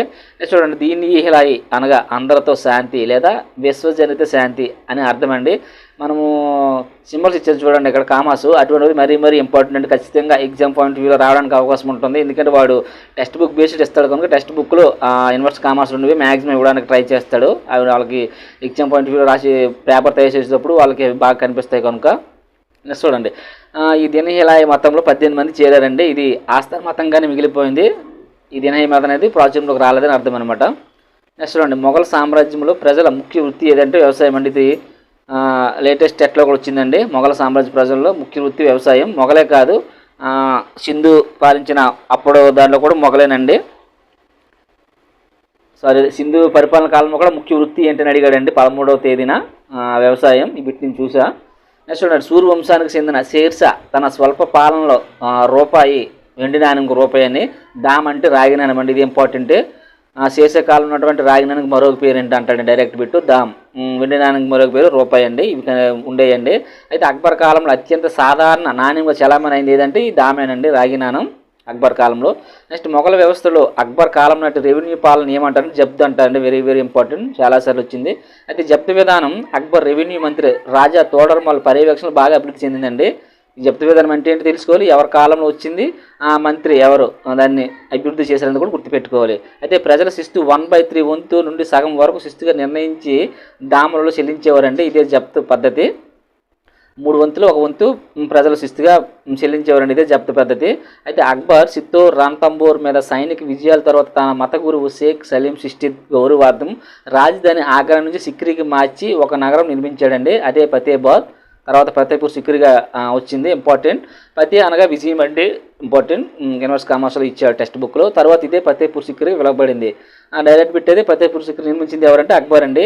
ఇంకా అప్లికేషన్ టైప్ ఇవ్వాలంటే ఆ చిత్తూరు రణతంబోర్ సైనికులు విజయాల తర్వాత, అలాగే గురువు షేక్ సలీం సిద్ది అలా అడగొచ్చండి. ఫ్రేమ్ ఈ విధంగానే వాడు అప్లికేషన్ టైప్ ఇవ్వాలనుకుంటే సెట్ చేస్తాడు ఈ బిట్ అనేది. నెక్స్ట్ చూడండి, భారతదేశంలో మొఘలుల నిర్మాణంలో ఇప్పటికీ ఉన్న కట్టడం ఏదంటే ఫతేపూర్ సిక్రీ అండి, ఇంపార్టెంట్. ఇప్పుడు వరకు కూడా ఈ ఫతేపూర్ సిక్రీ నిర్మాణం చూడవచ్చు. మొఘల్ పాలన ఉన్నది. బులంద్ దర్వాజా అండి. బులంద్ దర్వాజా నిర్మించుకుంది అక్బరే. ఇది గుజరాత్ విజయాలను గుర్తుగా ఇవ్వడం జరిగిందండి. డైరెక్ట్ బిట్ అయితే బులంద్ దర్వాజా నిర్మించింది ఎవరంటే అక్బర్ అని చెప్పవచ్చు. కానీ అక్బర్ గుజరాత్ విజయాలను గుర్తుగా నిర్మించిన నిర్మాణం ఏదంటే బులంద్ దర్వాజా అండి, అలా కూడా ఇవ్వచ్చు బిట్టు. ఫతేపూర్ సిక్రీలో పంచమహల్ అనే మరో 5 అంతస్తుల భవనం నిర్మించాడండి అక్బర్. ఎర్రకోట నిర్మించింది షాజహాన్. ఇది రాజధాని షాజహానాబాద్లో రాజకుటుంబ అంతఃపుర భవనం అండి. ఇది మనం ఇప్పుడు యాక్చువల్ చూస్తున్నారు. ఎర్రకోట అనేది ఒకప్పుడు షాజహానాబాద్లో ఉన్నటువంటి రాజు కుటుంబాలకు మాత్రం ఉన్నటువంటి అంతఃపుర భవనం అండి అది. తర్వాత మనకి ఇప్పుడు అక్కడే కదా జెండా ఎగరవేయడం జరుగుతుంది స్వాతంత్రం మరియు గణతంత్ర దినోత్సవం అప్పుడు. నెక్స్ట్ చూడండి, తాజ్మహల్ అండి ఉత్తరప్రదేశ్. ఎక్కడంటే ఆగ్రా. ఇది షాజహాన్ భార్య ముంతాజ్ ప్రేమ గుర్తుగా నిర్మించి పాలరాయి సమాధి అండి. చూడండి, ఒకే లైన్లో మొత్తం పిట్స్ అని ప్రేమ అయ్యేలా రాయడం జరిగింది. ఎందుకంటే వీడియోలు ఎంత అవుతుంది, అలాగే మనకు పీడిఎఫ్ ఫార్మాట్ కూడా పెరుగుతుందని అలా రాయడం జరుగుతుంది, అర్థం చేసుకోండి. నెక్స్ట్ చూడండి, ప్రపంచ 7 వింతల్లో ఒకటి, ప్రపంచ వారసత్వ సంపదలో ఒకటిగా ఉన్నటువంటి ఏకైక కట్టడం తాజ్మహల్ అండి మన భారతదేశం సంబంధించి. ఇస్లాం చట్టాలను ఖురాన్, పత్వాహి, అలంగిరి వంటి స్వదేశీ భాషల్లో బోధించడానికి నిర్మించిన పాఠశాల నిర్మాణం ఏమంటారంటే మక్తాబులు అంటారండి. ఇది మనకి పర్సూట్ ఆఫ్ ఎడ్యుకేషన్ సైకాలజీలో కూడా వస్తుందండి, తెలుగులో కూడా వస్తుంది. ఇస్లాం సంబంధించి పాఠశాలలు ఏంటంటే మక్తాబులు అండి. నెక్స్ట్ చూడండి, మొఘల్ పాలనలో పర్షియన్ భాష అధికార భాషగా ఉండేదండి, ఇంపార్టెంట్. బాబర్ నామా రచించింది ఎవరంటే బాబర్. ఈ అక్బరీనామా రచనలు ఎవరు రచించారంటే అబుల్ ఫజీల్ అండి, ఇంపార్టెంట్. జహంగీర్ యొక్క ఆత్మకథ ఏంటి, తుజకి జహంగీర్ నామా. ఇది ఆయనే రచించుకున్నాడు సొంతంగా ఆత్మకథ. నెక్స్ట్ చూడండి, తులసీదాస్ అంటే రామాయణాన్ని హిందీలో రామ్ చరిత్ మానస్ పేరుతో రాశారండి తులసీదాస్. షాజహాన్ కొడుకు దారాసుకో రచనలు చూడండి, భగవద్గీత, మహాభారత కథలు పర్షియన్ భాషలోకి అనువదించారండి. మొఘల్ కాలంలోని చిత్రకళ మినియేచర్ అండి, జహంగీర్ కాలం వచ్చింది, రీసెంట్లీ టెట్లో కూడా వచ్చిందని బిట్టు. నెక్స్ట్ చూడండి, సంగీత కార్యక్రమాలు ఎవరి కాలంలో నిషేధించబడ్డాయి అంటే ఔరంగజేబ్ అండి. అక్బర్ స్వయంగా వాయించిన వాయిద్యం మీద నగారా, వెరీ ఇంపార్టెంట్ అండి, డైరెక్ట్ బిట్స్. అక్బర్ స్వయంగా వాయించిన వాయిద్యం నగారా. అక్బర్ వద్ద నవరత్నాలు అనేవారు ఉండేవారు, అందులో తాన్సేన్ అనేవాడు ఇంపార్టెంట్ అండి. నెక్స్ట్ చూడండి, మొఘల్ మల్వార్ రాగంతో వర్షాన్ని, దీపక రాగంతో అగ్నిని సృష్టించింది ఎవరంటే ఈ తాన్సేన్ అండి. క్రీస్తు శకం 1526లో బాబర్ స్థాపించిన మొఘల్ సామ్రాజ్యం క్రీస్తు శకం 1557లో బహదూర్ షా 2తో పతనమైందండి. చివరి పాలకుడు అండి బహదూర్ షా 2. తర్వాత మరాఠా రాజ్య స్థాపకుడు అండి శివాజీ. శివాజీ పూణేలోని శివనేరి కోటలో జన్మం జరిగిందండి. తండ్రి వచ్చి సాజీ బాంబ్స్లే, తల్లి వచ్చి జిజియాబాది. ఇవన్నీ కూడా గత ప్రీవియస్ టెస్ట్లో డైరెక్ట్ బిట్ల కింద వచ్చాయండి. శివాజీ తండ్రి ఎవరు, శివాజీ తల్లి ఎవరని. ఇంకా అప్లికేషన్ టైప్లో అడగాలంటే ఇంకా లోతుగా అడుగుతాడండి. లోతుగా అంటే దీని మీద అడుగుతాడండి. అటు నుంచి ఇటు తిప్పు అడుగుతుంది జరుగుతుంది. మనకు ఆ టాపిక్ మీద అవగాహన ఉంటే చాలు. వాడు ఎన్ని విధాలుగా అడిగినా మనం అది ఏటీఎం చేయొచ్చు. శివాజీ ఎవరి వద్ద యుద్ధ విద్యలు నేర్చాడంటే దాదాజీ కొండదేవ్ అండి, తానాజీ మల్సూరే ఇద్దరు దగ్గర నేర్చాడు. నెక్స్ట్ చూడండి, బీజాపూర్ సుల్తాన్ ఆదిల్ షా శివాజీని చంపడానికి తన సేనాధిపతిని అఫ్జల్ ఖాన్ను పంపించగా శివాజీ తన వద్ద గల పులుగోల లాంటి వ్యాఘ్రానికి 5ను సంహరించాడండి. ఈ పులుగోల లాంటిది అనేది మనకి ఫిజిక్స్లో వచ్చిందండి. అక్కడ మనం చెప్పాం చూడండి, ఉక్కుకు సంబంధించి ఈ పులుగోల అనేది ఆ ఉక్కుతో తయారవుతుందని చెప్పాం కదా, చెప్పుకుంటాం మనం లెసన్లో 8th క్లాస్ సంబంధించి. అదేనండి ఆయన చేతిలో ఉన్నట్టు టిప్పు సుల్తాన్ అంటారు కదా, అది అటువంటిదండి ఇది పులుగోల వ్యాఘ్రన్ అంటే. నెక్స్ట్ చూడండి, రాయ్గఢ్లో శివాజీ బిరుదండి ఛత్రపతి. అష్టప్రధానులైన మంత్రులు శివాజీ పాలన నుండి సహాయపడేవారండి. ఆ ప్రధానమంత్రిని పేష్వా అని పిలిచేవారు. ఇంపార్టెంట్, శివాజీ కాలంలో అష్టప్రధానులు ఉండేవారు. ప్రధానమంత్రిని ఏ పేరుతో పిలిచేవారు? పేష్వా. ఆ అష్టప్రధానుల యొక్క పేర్లు మరియు వాళ్ళకి ఇవి చూడండి ఇప్పుడు క్వశ్చన్స్. పేష్వా అంటే ప్రధానమంత్రి అండి, అమాత్య అంటే ఆర్థిక మంత్రి వచ్చిందండి ఒకసారి, సచివ్ అంటే కార్యదర్శి, వాక్ యానవిస్ అంటే అంతరంగ మహిమ మంత్రి, సేనాపతి అంటే సర్వసైన్యాధ్యక్షుడు అండి, సుమంత్ అంటే విదేశీ మంత్రి అండి, న్యాయాధీశి అంటే ప్రధాన న్యాయమూర్తి, ఇది గుర్తుంటుంది. పండిత్ రావు అంటే ప్రధాని పూజారి. ఇది మనకి డిఫికల్ట్గా ఏమన్నా అవి చూసుకోండి. సుమంత్ అంటే విదేశీ మంత్రి, అది గుర్తుండదు. న్యాయ అంటే తెలిసిపోతుంది, పండిత్ అంటే తెలిసిపోతుంది, సేన అంటే తెలిసిపోతుంది, వాక్ యానవిస్ అంటే అంతరంగిక మంత్రి, అది గుర్తుపెట్టుకోండి. సచివ్ ఒకటి గుర్తుపెట్టుకోండి, అమాత్య అది కూడా ఇంపార్టెంటే. నెక్స్ట్ చూడండి, రీజెంట్ అండి. రీజెంట్ అంటే ఒక చక్రవర్తి మైనర్ అయినప్పుడు పరిపాలించడానికి నియమించబడిన వ్యక్తిని రీజెంట్ అంటారండి. ఇది మనకి అక్బర్ కాలంలో ఉన్నదండి. ఎందుకంటే ఆయన 13 సంవత్సరాలకి అధికారంలోకి వచ్చినప్పుడు ఆయన మంత్రి పాలనలో జరిగింది కనుక అటువంటి వ్యవస్థను ఏమంటారు? రీజెంట్ అంటారండి. ఇది లాస్ట్లో 10 కోసం కింద ఇవ్వడం జరిగింది. సో ఇక్కడతో 7th లెసన్ కంప్లీట్ అండి. 8 వచ్చి భక్తి అయితే సూపి లెసన్ అండి. ఒకసారి దాని గురించి ఫస్ట్ బిట్ అండి. భక్తి అనగా దేవుని యందు ప్రేమ అని అర్థం అండి. హిందూ మతం అయితే కర్మ, జ్ఞానం, భక్తి మోక్ష సాధనలకు మార్గంగా చెప్పవచ్చు అండి హిందూ మతం అని చెప్తుంది. అయితే భక్తి 2 రకాలండి. ఒకటి సుగుణ భక్తి, 2 నిర్గుణ భక్తి. భగవంతుని ఒక ఆకారంలో పూజించడము సుగుణ భక్తి. నిర్గుణ భక్తి అంటే భగవంతుని నిరాకారంగా పూజించడం అండి. నెక్స్ట్ చూడండి, భక్తి ఉద్యమాన్ని ప్రారంభించింది ఎవరంటే ఆది శంకరాచార్యులు అండి. ఈయన అద్వైత ప్రచారం చేసింది, అద్వైతం ప్రచారం చేసింది కూడా ఆది శంకరాచార్యులే. అలాగే భక్తి ఉద్యమాన్ని ప్రారంభించింది కూడా ఆది శంకరాచార్యులే. నెక్స్ట్ చూడండి, ద్వైత సిద్ధాంతాన్ని ప్రబోధించింది ఎవరు అంటే మధ్వాచార్యులు అండి. ఇవి ఇంపార్టెంట్ అండి ఇవి. నెక్స్ట్ విశిష్టాద్వైతం అండి ప్రబోధించింది రామానుజాచార్యులు. వైష్ణవులు సాధువులు ఆల్వారులు అండి. అలాగే శైవ సాధువులు నాయనార్లు అండి. ఇవి ఇంపార్టెంట్. నాయనార్లను ఎవరిని అంటారు, ఆల్వారులను ఎవరిని అంటారు బిట్టు రావచ్చండి. నెక్స్ట్ చూడండి, జీవుడు వేరు మరియు దేవుడు వేరు అని చెప్పింది ఏదంటే ద్వైతం అండి. జీవుడు దేవుడిలో అంశ అని చెప్పింది ఏదంటే విశిష్టాద్వైతం అండి. అలాగే జీవుడే దేవుడు అని చెప్పింది అద్వైతం అండి. కన్ఫ్యూజ్ అవ్వకండి, ఇవి గత ప్రశ్న పత్రాలు వచ్చాయండి ఇవి టెట్ అండ్ డిఎస్లో. నెక్స్ట్ చూడండి, వివేక చూడమని, సౌందర్య లహరి, శివానంద లహరి, ఆత్మబోధ రచనలు ఆది శంకరాచార్యులు అండి. ఈయన కేరళకు చెందిన ఆయన కవి. నెక్స్ట్ చూడండి, శ్రీ భాష్యం పేరుతో బ్రహ్మసూత్రాలను చెప్పింది ఎవరంటే రామానుజాచార్య అండి, పెరంబూర్. నెక్స్ట్ చూడండి, ప్రపంచం అనేది భ్రమ కాదు వాస్తవం, బ్రహ్మ, ఆత్మ మరియు పదార్థాలు అనేవి ప్రకృతిలో ప్రత్యేకమైనవి అని చెప్పింది ఎవరంటే మధ్వాచార్యులు అండి. ఈయన కర్ణాటక చెందిన ఆయన. నెక్స్ట్ చూడండి, శుద్ధ అద్వైత్వం మరియు దేవుడు ఒక్కడే అని చెప్పింది ఎవరంటే వల్లభాచార్యులు అండి. నెక్స్ట్ చూడండి, బ్రహ్మసూత్రాలు వేదాంత సూత్రాలు అంటారు, సంస్కృత గ్రంథం అండి ఇది వ్యాసుడు రచించారండి. వ్యాసుడు మరొక పేరు బాదరాయణుడు, సంస్కృతంలో రచించారు ఇవి. నెక్స్ట్ వీరశైవ మతాన్ని ప్రచారం చేసింది ఎవరంటే బసవేశ్వరుడు అండి. బసవేశ్వరుడు రచనలను వచనములు అంటారండి. ఇంపార్టెంట్, ఎవరు రచనలు వచనములు అంటారంటే బసవేశ్వరుడు వచనములు అండి. మానవులతో సమానమే, కులం లేదు ఉపకులం లేదు అన్నది ఎవరంటే బసవేశ్వరుడేనండి. నీరు అనే ఇస్లాం చేనేత కారుని ఆదరణలో పెరిగిన సాధువు ఎవరంటే కబీర్. నెక్స్ట్ చూడండి, హరిలో అందరిలో హరి అని చెప్పింది ఎవరంటే సంత రవిదాస్ అండి. ఇంపార్టెంట్, సంత రవిదాస్. నెక్స్ట్ చైతన్య ప్రభు అండి, శ్రీ గౌరంగ అని పిలిచేవారు ఈయనకి. దేవుడు ఒక్కడే అని ఆయన కృష్ణుడు లేదా హరి అని చెప్పింది ఎవరంటే చైతన్య ప్రభు అండి. Important bit. నెక్స్ట్ ప్రేమ, భక్తి, గానం, నృత్యం ద్వారా దేవుడిని చేరుకోవచ్చు అని చెప్పింది కూడా చైతన్య ప్రభేనండి. ఇంపార్టెంట్. నెక్స్ట్ చూడండి, సత్రాలు లేక మఠములు మరియు నామగారులను ప్రారంభించింది శంకరాచార్యుడు. సిక్కు మత స్థాపకుడు గురునానక్ అండి. ఇంపార్టెంట్, సిక్కు మత స్థాపించింది ఎవరంటే గురునానక్. దేవుడు ఒక్కడే, మానవులందరూ ప్రత్యక్షంగా దేవునితో అనుసంధానం కాగలరు అని చెప్పిన కవి ఎవరంటే గురునానక్ అండి. సో ఖచ్చితంగా ఇందులో అయితే ఖచ్చితంగా 1-2 వస్తాయండి. ప్రతి ఎగ్జామ్లో పేపర్లు చూసినవి కనిపిస్తుంటాయి. నెక్స్ట్ చూడండి, ఏకాగ్రతతో మనస్సుని దైవానికి సమర్పించడంతో మోక్షాన్ని సాధించవచ్చు అని చెప్పింది ఎవరంటే నామదేవ్ అండి. ఏకాగ్రతతో మనసుని దైవానికి సమర్పించడంతో మోక్షాన్ని సాధించవచ్చు, నామదేవ్. నెక్స్ట్ చూడండి, భగవత్ దీపిక పేరుతో భగవద్గీత రాసింది ఎవరు అంటే జ్ఞానేశ్వర్ అండి, భగవద్గీత. నెక్స్ట్ చూడండి, 32,000 సంకీర్తనలు రాసింది ఎవరంటే టి అన్నమయ్య అండి. టి అంటే తాళ్ళపాక అన్నమయ్య అండి, తాళ్ళపాక అన్నమయ్య. ఈయనకి పరకవిత పితామహుడి బిరుదు కలదు. నెక్స్ట్ ఇస్లాం మతంలోని మత సంస్కరణల ఉద్యమాన్ని సూఫీ ఉద్యమం అంటారండి. సూఫీ అనే పదం సాప్ అనే అరబిక్ పదం నుంచి వచ్చిందండి, ఇంపార్టెంట్. సాప్ అనే అరబిక్ పదం, సాప్ అనగా స్వచ్ఛత లేదా శుభ్రత అండి, డైరెక్ట్ బిట్టు. శిస్తు పద్ధతి స్థాపించింది ఎవరంటే ఖవాజా మొయినుద్దీన్ అండి. మొయినుద్దీన్ చిస్తీ దర్గా ఎక్కడంటే భారతదేశంలోని రాజస్థాన్లోని అజ్మీర్లో ఉందండి, ఇక్కడ ఆయన సమాధి కలదు.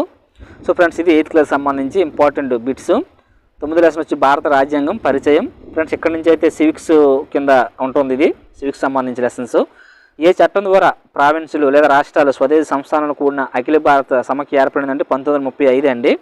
నెక్స్ట్ చూడండి, 1928లో రాజ్యాంగాన్ని రూపొందించడానికి భారత జాతీయ కాంగ్రెస్ ఒక కమిటీ వేసిందండి. ఆ కమిటీకి అధ్యక్షుడు చైర్మన్ వచ్చి మోతిలాల్ నెహ్రూ అండి, 1928 కమిటీ చైర్మన్కి. అయితే నివేదిక ఎప్పుడు సమర్పించారంటే 1929లో సమర్పించారండి. సో దాన్ని నెహ్రూ నివేదిక లేదా మొదట రాజపత్రం చట్టం అని అంటారండి, 1929 చట్టం. అయితే అమల్లోకి రాలేదు ఇది. నెక్స్ట్ చూడండి, భారత రాజ్యాంగం లిఖిత రాజ్యాంగం అండి మనది. అలాగే బ్రిటిష్ రాజ్యాంగం అండి అలిఖిత రాజ్యాంగం అండి. వాడు ఆప్షన్ సరే ఇస్తాడంటే లిఖిత రాజ్యాంగంలో ఉదాహరణలు ఇస్తాడు, కింద లేనిది అడుగుతాడండి, లేదా ఉన్నది అడుగుతాడండి, గుర్తుపెట్టుకోండి. నెక్స్ట్, రాజ్యాంగ సభకు మొదటి ఎన్నికలు ఎప్పుడు జరిగాయండి? ఇది గత టెట్ అండ్ డిఎస్లో వచ్చాయండి బిట్టు, జూలై 1946 అండి. నెక్స్ట్ 1946 క్యాబినెట్ మిషన్లో సభ్యులు లారెన్స్, క్రిప్స్, ఏవి అలెగ్జాండర్ అండి. నెక్స్ట్, భారత రాజ్యాంగ సభ మొత్తం సభ్యుల సంఖ్య ఎంత? ఇంపార్టెంట్ అండి, 389 అండి. మొదట ఫస్ట్ ఉండేటప్పుడు భారత రాజ్యాంగ సభ మొత్తం సభ్యులు 389. ఇందులో 26 ఎస్సీకి అంటే కేటాయించారు, 9 ఉమెన్స్కి అండి. సో టెక్స్ట్ బుక్లో ఉంది కనుక గుర్తుపెట్టుకోండి. రాజ్యాంగ సభ సభ్యుల్లో మహిళలకు ఎంతమంది ఉండేవారు అంటారండి, 9 మంది అండి, అలా గుర్తుపెట్టుకోవచ్చు. బిట్టు ఏ విధంగా వాడు ఇవ్వచ్చు అండి, మనకు ఆ టాపిక్ మీద అవగాహన ఉంటే ఎలా అయినా చేయొచ్చు.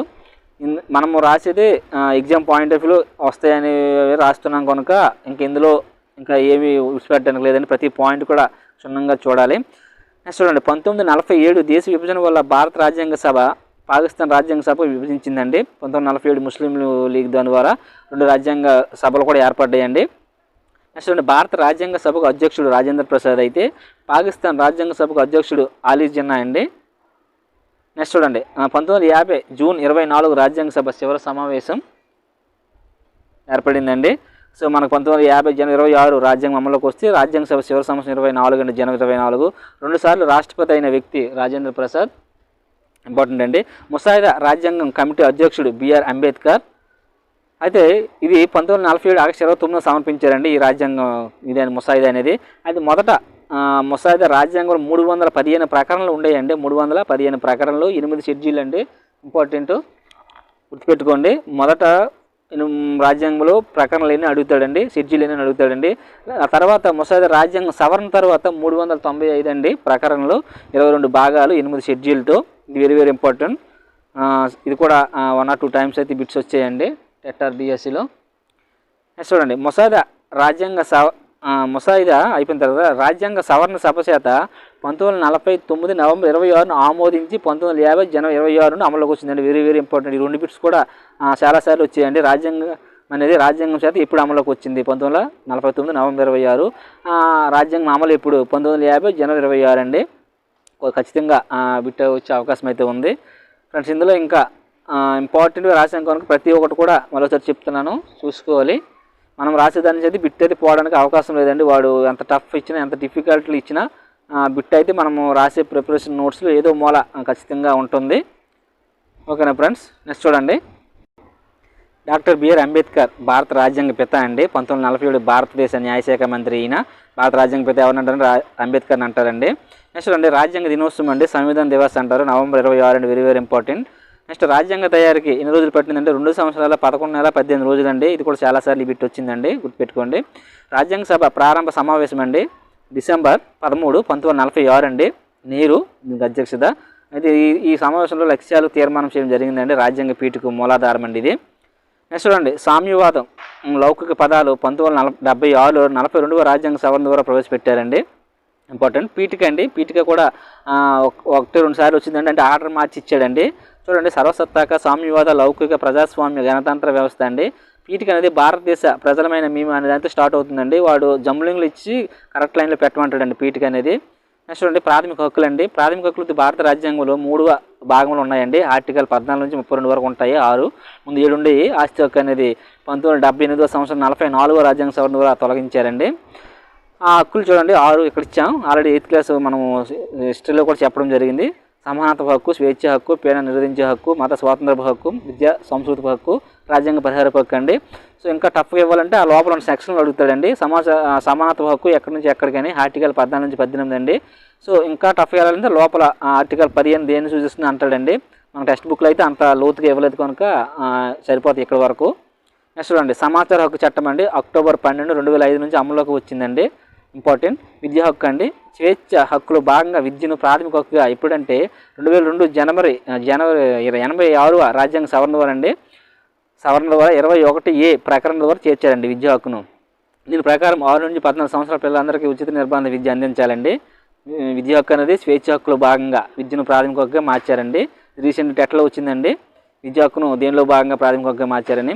2002 86వ రాజ్యాంగ సవరణ అండి. 21A అండి. మనం అండర్లైన్ చేసినవన్నీ కూడా ఇంపార్టెంట్ అంటే అవి చూసుకోండి బాగా. నెక్స్ట్ చూడండి, బాలల ఉచిత మరియు నిర్బంధ విద్యా హక్కు చట్టం అండి. బాలల ఉచిత మరియు నిర్బంధ విద్యా హక్కు చట్టం 2009 అండి. ఇది యాక్చువల్గా 2010 ఏప్రిల్ 1 నుంచి అమల్లోకి వచ్చిందండి. కానీ 2009 విద్యా హక్కు చట్టం అంట. ఈ అమలు అనేది ఇంపార్టెంట్ బిట్ చాలాసార్లు వచ్చింది. నెక్స్ట్ ఉండే ప్రాథమిక విధులు అండి. 1976లో 42వ రాజ్యాంగ సవరణ ఆర్టికల్ 51A భాగం 4Aతో పొందుపరిచారండి ప్రాథమిక విధులు. మనం రష్యా కంట్రీ నుంచి తీసుకోవడం జరిగిందండి. అలాగే ప్రాథమిక హక్కులు కూడా ఉంటాయండి. 1976 42వ రాజ్యాంగ సవరణ ఆర్టికల్ ఆల్రెడీ చెప్పాం 14 నుంచి 35 అని, అవి గుర్తుపెట్టుకోవాలండి. నెక్స్ట్ చూడండి, విధి నిర్వహణ వల్లనే అసలైన హక్కులు సంక్రమిస్తాయని చెప్పింది గాంధీ అండి. మనకి ఇది టెక్స్ట్ బుక్లో పదకోశంలో కింద ఇవ్వడం జరిగింది. So exam point of view రావచ్చు అనే ఉద్దేశంతో రాయడం జరిగింది. విధి నిర్వహణ వలన అసలైన హక్కు సంక్రమిస్తాయని చెప్పింది గాంధీ అండి. సో ఇక్కడతో 9 లెసన్స్ కంప్లీట్ అయ్యాయండి. సో ప్రాథమిక విధులు ఒకే లైన్లో చూడండి ఎన్ని బిట్స్ ప్రేమ అవ్వచ్చు. ప్రాథమిక విధులు రష్యా ఎప్పుడు, ఎన్నో రాజ్యాంగ సవరణ, ఎన్నో ఆర్టికల్, ఎన్నో భాగం. సో అది ఏదైనా మనం పెట్టేలా ఉండాలండి. అంటే బిట్ డైరెక్ట్ బిట్ కింద రాదండి. వాడు ఇందులో కాంతిదని ఇస్తాడు, తప్పుగా ఇచ్చింది ఏదని అంటాడండి. సవరణ సరైనది ఏదో గుర్తించమంటాడండి, లేదంటే ఈ 4లో తప్పుగా ఉన్నది గుర్తించమంటాడండి. సో ప్రశ్న సరళ అయితే మారింది కనుక మనం దానికి తగ్గట్టే ప్రిపేర్ అయితే మంచిదండి. ఏటీఎం చేయొచ్చు ఎలా ఇచ్చినా. రాష్ట్ర ప్రభుత్వంకి వచ్చి ఒక డయాగ్రామ్లో సింపుల్గా చెప్పని చూడండి. శాసన నిర్మాణ శాఖ, కార్యనిర్వాహక శాఖ, న్యాయశాఖ. సో డయాగ్రామ్ చూస్తే మ్యాక్సిమం అర్థమైపోద్ది. ఎందుకంటే రాష్ట్ర ప్రభుత్వం అంటే ఇంక అందరికీ అవగాహన ఉండే ఉంటుంది రాజకీయం అంటే. అయితే శాసన నిర్మాణ శాఖలో గవర్నర్, శాసనసభ, శాసన మండలి ఉంటారండి. కార్యనిర్వాహక శాఖలో గవర్నర్, ముఖ్యమంత్రి, మంత్రిమండలి ఉంటారండి. మంత్రిమండలి అంటే క్యాబినెట్ అండి. న్యాయశాఖలో వచ్చి రాష్ట్ర ఉన్నత న్యాయశాఖ అండి. స్టేట్ కాబట్టి హైకోర్టు, అదే సెంట్రల్ అయితే సుప్రీంకోర్టు. మనం ఆల్రెడీ అది అక్కడ చెప్పాం. అక్కడ బాగా అవగాహన చేసుకుని ఎక్కడ చేసుకున్నా అర్థమైపోతుందండి. రాష్ట్ర ప్రభుత్వం, కేంద్ర ప్రభుత్వం అనేది చట్టాలను తయారు చేయడం శాసన నిర్మాణ శాఖ యొక్క ముఖ్య విధి అండి. అక్కడైతే లోక్సభ. గవర్నర్ను ప్రధానమంత్రి, కేంద్ర మంత్రి, మంత్రి మండలి సిఫార్సు మేరకు ఎవరంటే రాష్ట్రపతి నియమిస్తారండి. ఇంపార్టెంట్. గవర్నర్ను ఎవరు నియమిస్తారంటే రాష్ట్రపతి నియమిస్తారండి. అలా కాకుండా గవర్నర్ను ఎవరు సిఫార్సు మేరకు నియమిస్తారంటే ప్రధానమంత్రి మరియు కేంద్రంలో ఉన్నటువంటి మంత్రి మండలి సిఫార్సు మేరకు రాష్ట్రపతి నియమిస్తారండి. బిట్టు చూసిన వెంటనే పెట్టేయకుండా ఒకసారి అది 1-2 సార్లు చదివితే దాని యొక్క వివరణ మనకు తెలుస్తుందండి. వాడు బిట్టు ఏ విధంగా ఇచ్చాడు అనేది. నెక్స్ట్ చూడండి, ఆర్టికల్ 158(3A) సబ్ 3A ప్రకారం 2 లేదా అంతకన్నా ఎక్కువ రాష్ట్రాలకు ఒకే గవర్నర్ నియమించవచ్చండి. గుర్తుపెట్టుకోండి, ఆర్టికల్ 158(3A) ప్రకారం ప్రస్తుతం కూడా 2 రాష్ట్రాలు ఒకే గవర్నర్ అయితే ఉన్నారండి మన దేశంలో. అది ఎవరనేది కామెంట్ చేయండి. అలాగే గవర్నర్ విధులండి. ప్రస్తుతం మన రాష్ట్ర గవర్నర్ ఎవరనేది కూడా కామెంట్ చేయండి. జీకే పరంగా యూజ్ అవుతుంది. హిస్టరీ అండ్ సోషల్ సంబంధించి జీకే పరంగా కూడా మనం యూజ్ అవుతుందండి. సోషల్ ఉన్న బిట్లన్నీ కూడా జీకేలో కొన్ని కవర్ అయిపోతాయి కనుక ఒక దగ్గర బాగా అవగాహన చేసుకొని గుర్తుపెట్టుకొని చదువుకుంటే మన జీకే పరంగా కూడా యూజ్ అవుతాయండి. గవర్నర్ విధులు అండి. గవర్నర్ విధులు అయితే చాలా ఉన్నాయి. ఇంపార్టెంట్ ఎగ్జామ్ పాయింట్ ఆఫ్ వ్యూలో వచ్చేవి ఏమన్నది ఒకసారి చూద్దాం. హైకోర్టు పరిధిలో పనిచేసే అన్ని న్యాయస్థానాల్లో న్యాయమూర్తులు నియమించేది ఎవరంటే గవర్నర్ అండి. Very very important. హైకోర్టు పరిధిలో పనిచేసే అన్ని న్యాయస్థానాల్లో న్యాయమూర్తులు నియమిస్తారండి గవర్నర్. నెక్స్ట్ అండి, అలాగే వైస్ ఛాన్సలర్స్ ఉంటారు కదండి. వైస్ ఛాన్సలర్స్ కూడా గవర్నర్ నియమిస్తారు యూనివర్సిటీస్కి. అలాగే రాష్ట్ర ప్రభుత్వ పనితీరును రాష్ట్రపతికి నివేదిస్తారండి. అలాగే మన రాష్ట్రానికి ప్రథమ పౌరుడిగా కూడా గవర్నరే ఉంటారండి. సెంట్రల్కి అయితే రాష్ట్రపతి ఉంటారు, మన స్టేట్ వైజ్గా వచ్చేసరికి గవర్నర్ ఉంటారండి. సో ఎగ్జామ్ పాయింట్ ఆఫ్ వ్యూలో మనకి యూజ్ అయ్యే పాయింట్స్ అయితే ఇవే రాసాం, ఇవే ఉంటాయి. జనరల్ పాయింట్స్ అయితే ఏమీ లేవు. సో ఇవండి గవర్నర్ విధులు. నెక్స్ట్ చూడండి శాసనసభ అండి. సో శాసనసభకి మరొక పేరు దిగువ సభ. 5 yearsకి ఒకసారి ఎన్నికలు జరుగుతాయండి. MLC member of legislative assembly అంటారు. నెక్స్ట్ చూడండి రాష్ట్ర ముఖ్యమంత్రి మరియు ముఖ్యమంత్రి సలహా మేరకు ఇతర మంత్రులతో గవర్నర్ ప్రమాణ స్వీకారం చేస్తారండి. అలా నెక్స్ట్ వచ్చి సంకీర్ణ ప్రభుత్వం అండి. 2 లేదా అంతకంటే ఎక్కువ పార్టీలు ఉమ్మడి లక్ష్యాలతో ఏర్పాటు చేసుకున్న కూటమి అండి. ప్రస్తుతం మన స్టేట్లో ఉన్నది కూడా సంకీర్ణ ప్రభుత్వమే. నెక్స్ట్ వచ్చి శాసన మండలి అండి, ఎమ్మెల్సీ. దీన్ని ఎగువ సభ అంటారు లేదా శాశ్వత సభ. ఇది 2 సంవత్సరాలకు ఒకసారి 6 సంవత్సరాల పదవీ కాలం ముగిసిన 1/3 వంతు మంది సభ్యులు పదవీ విరమణ చేయగా కొత్త సభ్యులు ఎన్నిక కావడం జరుగుతుందండి. ఎమ్మెల్సీ అంటే member of legislative council. So ఇది 6 సంవత్సరాలకు ఒకసారి పదవీ విరమణ కాలం అండి. కానీ ప్రతి 2 సంవత్సరాలకు ఒకసారి 1/3 వంతు సభ్యులు కొత్తగా రావడం జరుగుతుందండి. అందులో చూడండి 1/3 వంతు మంది సభ్యులు శాసనసభ సభ్యులు ఎన్నుకోబడతారు. 1/3 వంతు మంది స్థానిక ప్రభుత్వ సంస్థల వాళ్ళతో ఎన్నుకోబడతారు. అలాగే 1/12 వంతు మంది పట్టభద్రులచే. నెక్స్ట్ 1/6 వంతు రాష్ట్ర గవర్నర్స్ నామినేట్ చేయబడుతుంది. నెక్స్ట్ 1/3 వంతు ఉపాధ్యాయులు ఎన్నుకోబడతారండి. ఒకసారి గుర్తుపెట్టుకోండి 1/3 ఎవరెవరు, 1/6, 1/12 ఇవి వచ్చే అవకాశం ఉంది. నెక్స్ట్ చూడండి ఒక బిల్లు ఆమోదం కోసం గవర్నర్ దగ్గరకు వెళ్ళిన తర్వాత మాత్రమే గవర్నర్ సంతకం అయ్యాక చట్టం అవుతుందండి. సో లోక్సభలో కానీ శాసనసభలో కానీ శాసన మండలిలో కానీ బిల్లు పెట్టిన తర్వాత అది గవర్నర్ సంతకం అయిన తర్వాత చట్టం అవుతుందండి. అయితే బిల్లుని ఏ సభలో అయినా పెట్టవచ్చు. మెజారిటీ సభ్యులు ఆమోదం పొందితే అది గవర్నర్ ఆమోదం కొరకు వెళ్తుంది, చెప్పాం కదా. సో ఒక బిల్లును అది ఏ సభలో పెట్టినా కూడా ఆమోదం కోసం అయితే అది చట్టం అవ్వాలంటే గవర్నర్ సంతకం కావాలి. కానీ ఆర్థిక బిల్లుని మాత్రం గవర్నర్ ముందస్తు అనుమతి పొందిన తర్వాత శాసనసభలో మాత్రమే పెట్టాలండి. శాసన మండలిలో పెట్టరు ఆర్థిక బిల్లు. ఇది బిట్ రూపంలో అడిగే అవకాశం ఉంది. ఇక్కడ శాసనసభ, అక్కడ లోక్సభలో మాత్రమే ఆర్థిక బిల్లును ప్రవేశపెట్టాలి, అది కూడా గవర్నర్ ముందస్తు అనుమతితో. నెక్స్ట్ చూడండి చట్టాన్ని గెజిట్లో ప్రచురిస్తారు గవర్నర్ సైన్ అయిన తర్వాత. ప్రతులను కార్యనిర్వాహక శాఖ అంటే క్యాబినెట్కి పంపుతారండి. కార్యనిర్వాహక శాఖ అంటే గవర్నర్, ముఖ్యమంత్రి వంటి పదాలు చూసుకోవాలండి. కార్యనిర్వాహక శాఖ, గవర్నర్, ముఖ్యమంత్రి పదాలు మనకు ఆల్రెడీ తెలిసినవి. నెక్స్ట్ చూడండి గవర్నర్ తన విధులను నిర్వర్తించడంలో సహాయపడడానికి ముఖ్యమంత్రి నాయకత్వంలోని మంత్రిమండలి ఉండాలని చెప్పి ఆర్టికల్ ఏదంటే 163 అండి, సబ్ 1 ఇంపార్టెంట్. నెక్స్ట్ హైకోర్టు అండి. హైకోర్టు అనేది సుప్రీంకోర్టు కింద పనిచేస్తుంది. కోర్ట్ ఆఫ్ రికార్డ్ అంటే హైకోర్టు జారీ చేసిన అన్ని నిర్ణయాలు మరియు డిగ్రీలు ముద్రించబడతాయండి. సో కోర్టులో చేసే ప్రతి ఒక్కటి కూడా రికార్డ్ అవుతుందండి, అదే కోర్ట్ ఆఫ్ రికార్డ్ అంటారు. హైకోర్టు ప్రధాన న్యాయమూర్తిని రాష్ట్రపతి నియమిస్తారండి, వెరీ వెరీ ఇంపార్టెంట్. 62 సంవత్సరాలు హైకోర్టు ప్రధాన న్యాయమూర్తి పదవీ కాలం, రాష్ట్రపతి నియమిస్తారు. సయోధ్య లేదా రాజీ ద్వారా వివాదాల పరిష్కారం కోసం ఏర్పడే వ్యవస్థ లోక్ అదాలత్ అండి. ప్రజాస్వామ్య న్యాయస్థానం. ఇవి జిల్లా కలెక్టర్లను జిల్లా కలెక్టర్లను కేంద్ర ప్రభుత్వం యూనియన్ పబ్లిక్ సర్వీస్ కమిషన్ అంటే యూపీఎస్సీ ద్వారా మాత్రం ఎంపిక చేసి రాష్ట్రాలకు కేటాయిస్తుందండి సెంట్రల్ గవర్నమెంట్. జిల్లా మేజిస్ట్రేట్ను జిల్లా కలెక్టర్గా ఉంటారు. ఓకేనండి. నెక్స్ట్ చూడండి లీగల్ సర్వీస్ అండి. లీగల్ సర్వీస్ అథారిటీ యాక్ట్ 1987 ప్రకారం లోక్ అదాలత్లో చట్టపరమైన హోదా వచ్చిందండి ఈ లోక్ అదాలత్కి. నెక్స్ట్ చూడండి 11లో ద్విసభ వ్యవస్థ అంటే 2 శాసనసభల్లో కూడిన ప్రభుత్వం అండి. సో కొన్ని స్టేట్లో ఇవి ఉన్నాయండి, 2 శాసనసభలు ఉంటాయి, అవి ద్విసభ వ్యవస్థ అంటారు. 11లో ఇచ్చాడు. నెక్స్ట్ సమాన్స్ అండి. సమాన్స్ అంటే సభ సభ్యులందరినీ సమావేశపరచడం అండి ఆ పదం. ప్రోరోగ్ అండి, ఇది తెలిసి ఉంటుంది. ప్రోరోగ్ అంటే సభను నిర్వాధికంగా వాయిదా వేయడం అండి, గవర్నర్ వేస్తారు. నెక్స్ట్ బ్యూరోక్రసీ అండి. ప్రభుత్వ ఉద్యోగులు కీలక విధాన నిర్ణయితలుగా ఉన్న వ్యవస్థ అండి ఇది బ్యూరోక్రసీ. సో ఇక్కడితో 10 లెసన్స్ కంప్లీట్ అయ్యండి. 11వ లెసన్ వచ్చి రహదారి భద్రత అండి. రహదారి భద్రత వచ్చి జిబ్రా క్రాసింగ్, తెలుపు నలుపు రంగులలో ఉంటుంది. పాదచారుల కోసం అండి ఇది, మనం నడిచే వాళ్ళ కోసం. ఎరుపు అండి ఆగుము, ఆరెంజ్ వెళ్ళేట్టుకు సిద్ధంగా ఉండటం, పచ్చ వచ్చి వెళ్ళుము. ఇక చూడండి 25 నుంచి 35 ఏజెస్ వారు 26% రోడ్డు ప్రమాదాలు గురవుతున్నారంటండి. అలాగే 18 నుంచి 35 సంవత్సరాల వారు 22%, 35 నుంచి 45 సంవత్సరాల మధ్య వాళ్ళు 22% రోడ్డు ప్రమాదాలు గురవుతున్నారు. చూడండి ట్రామా కేర్ అండి. స్వల్ప తీవ్ర గాయాల పాలైన క్షతగాత్రులను హాస్పిటల్ తీసుకెళ్లిన వెంటనే ఇచ్చే చికిత్స అండి ఇది ట్రామా కేర్. అదే ప్రథమ చికిత్స అంటే ప్రమాదానికి గురైన వ్యక్తికి వైద్య సహాయం అందేలోపు మనం ఇచ్చేదండి, ఇచ్చే చికిత్స ప్రథమ చికిత్స, కన్ఫ్యూజ్ అవ్వకండి.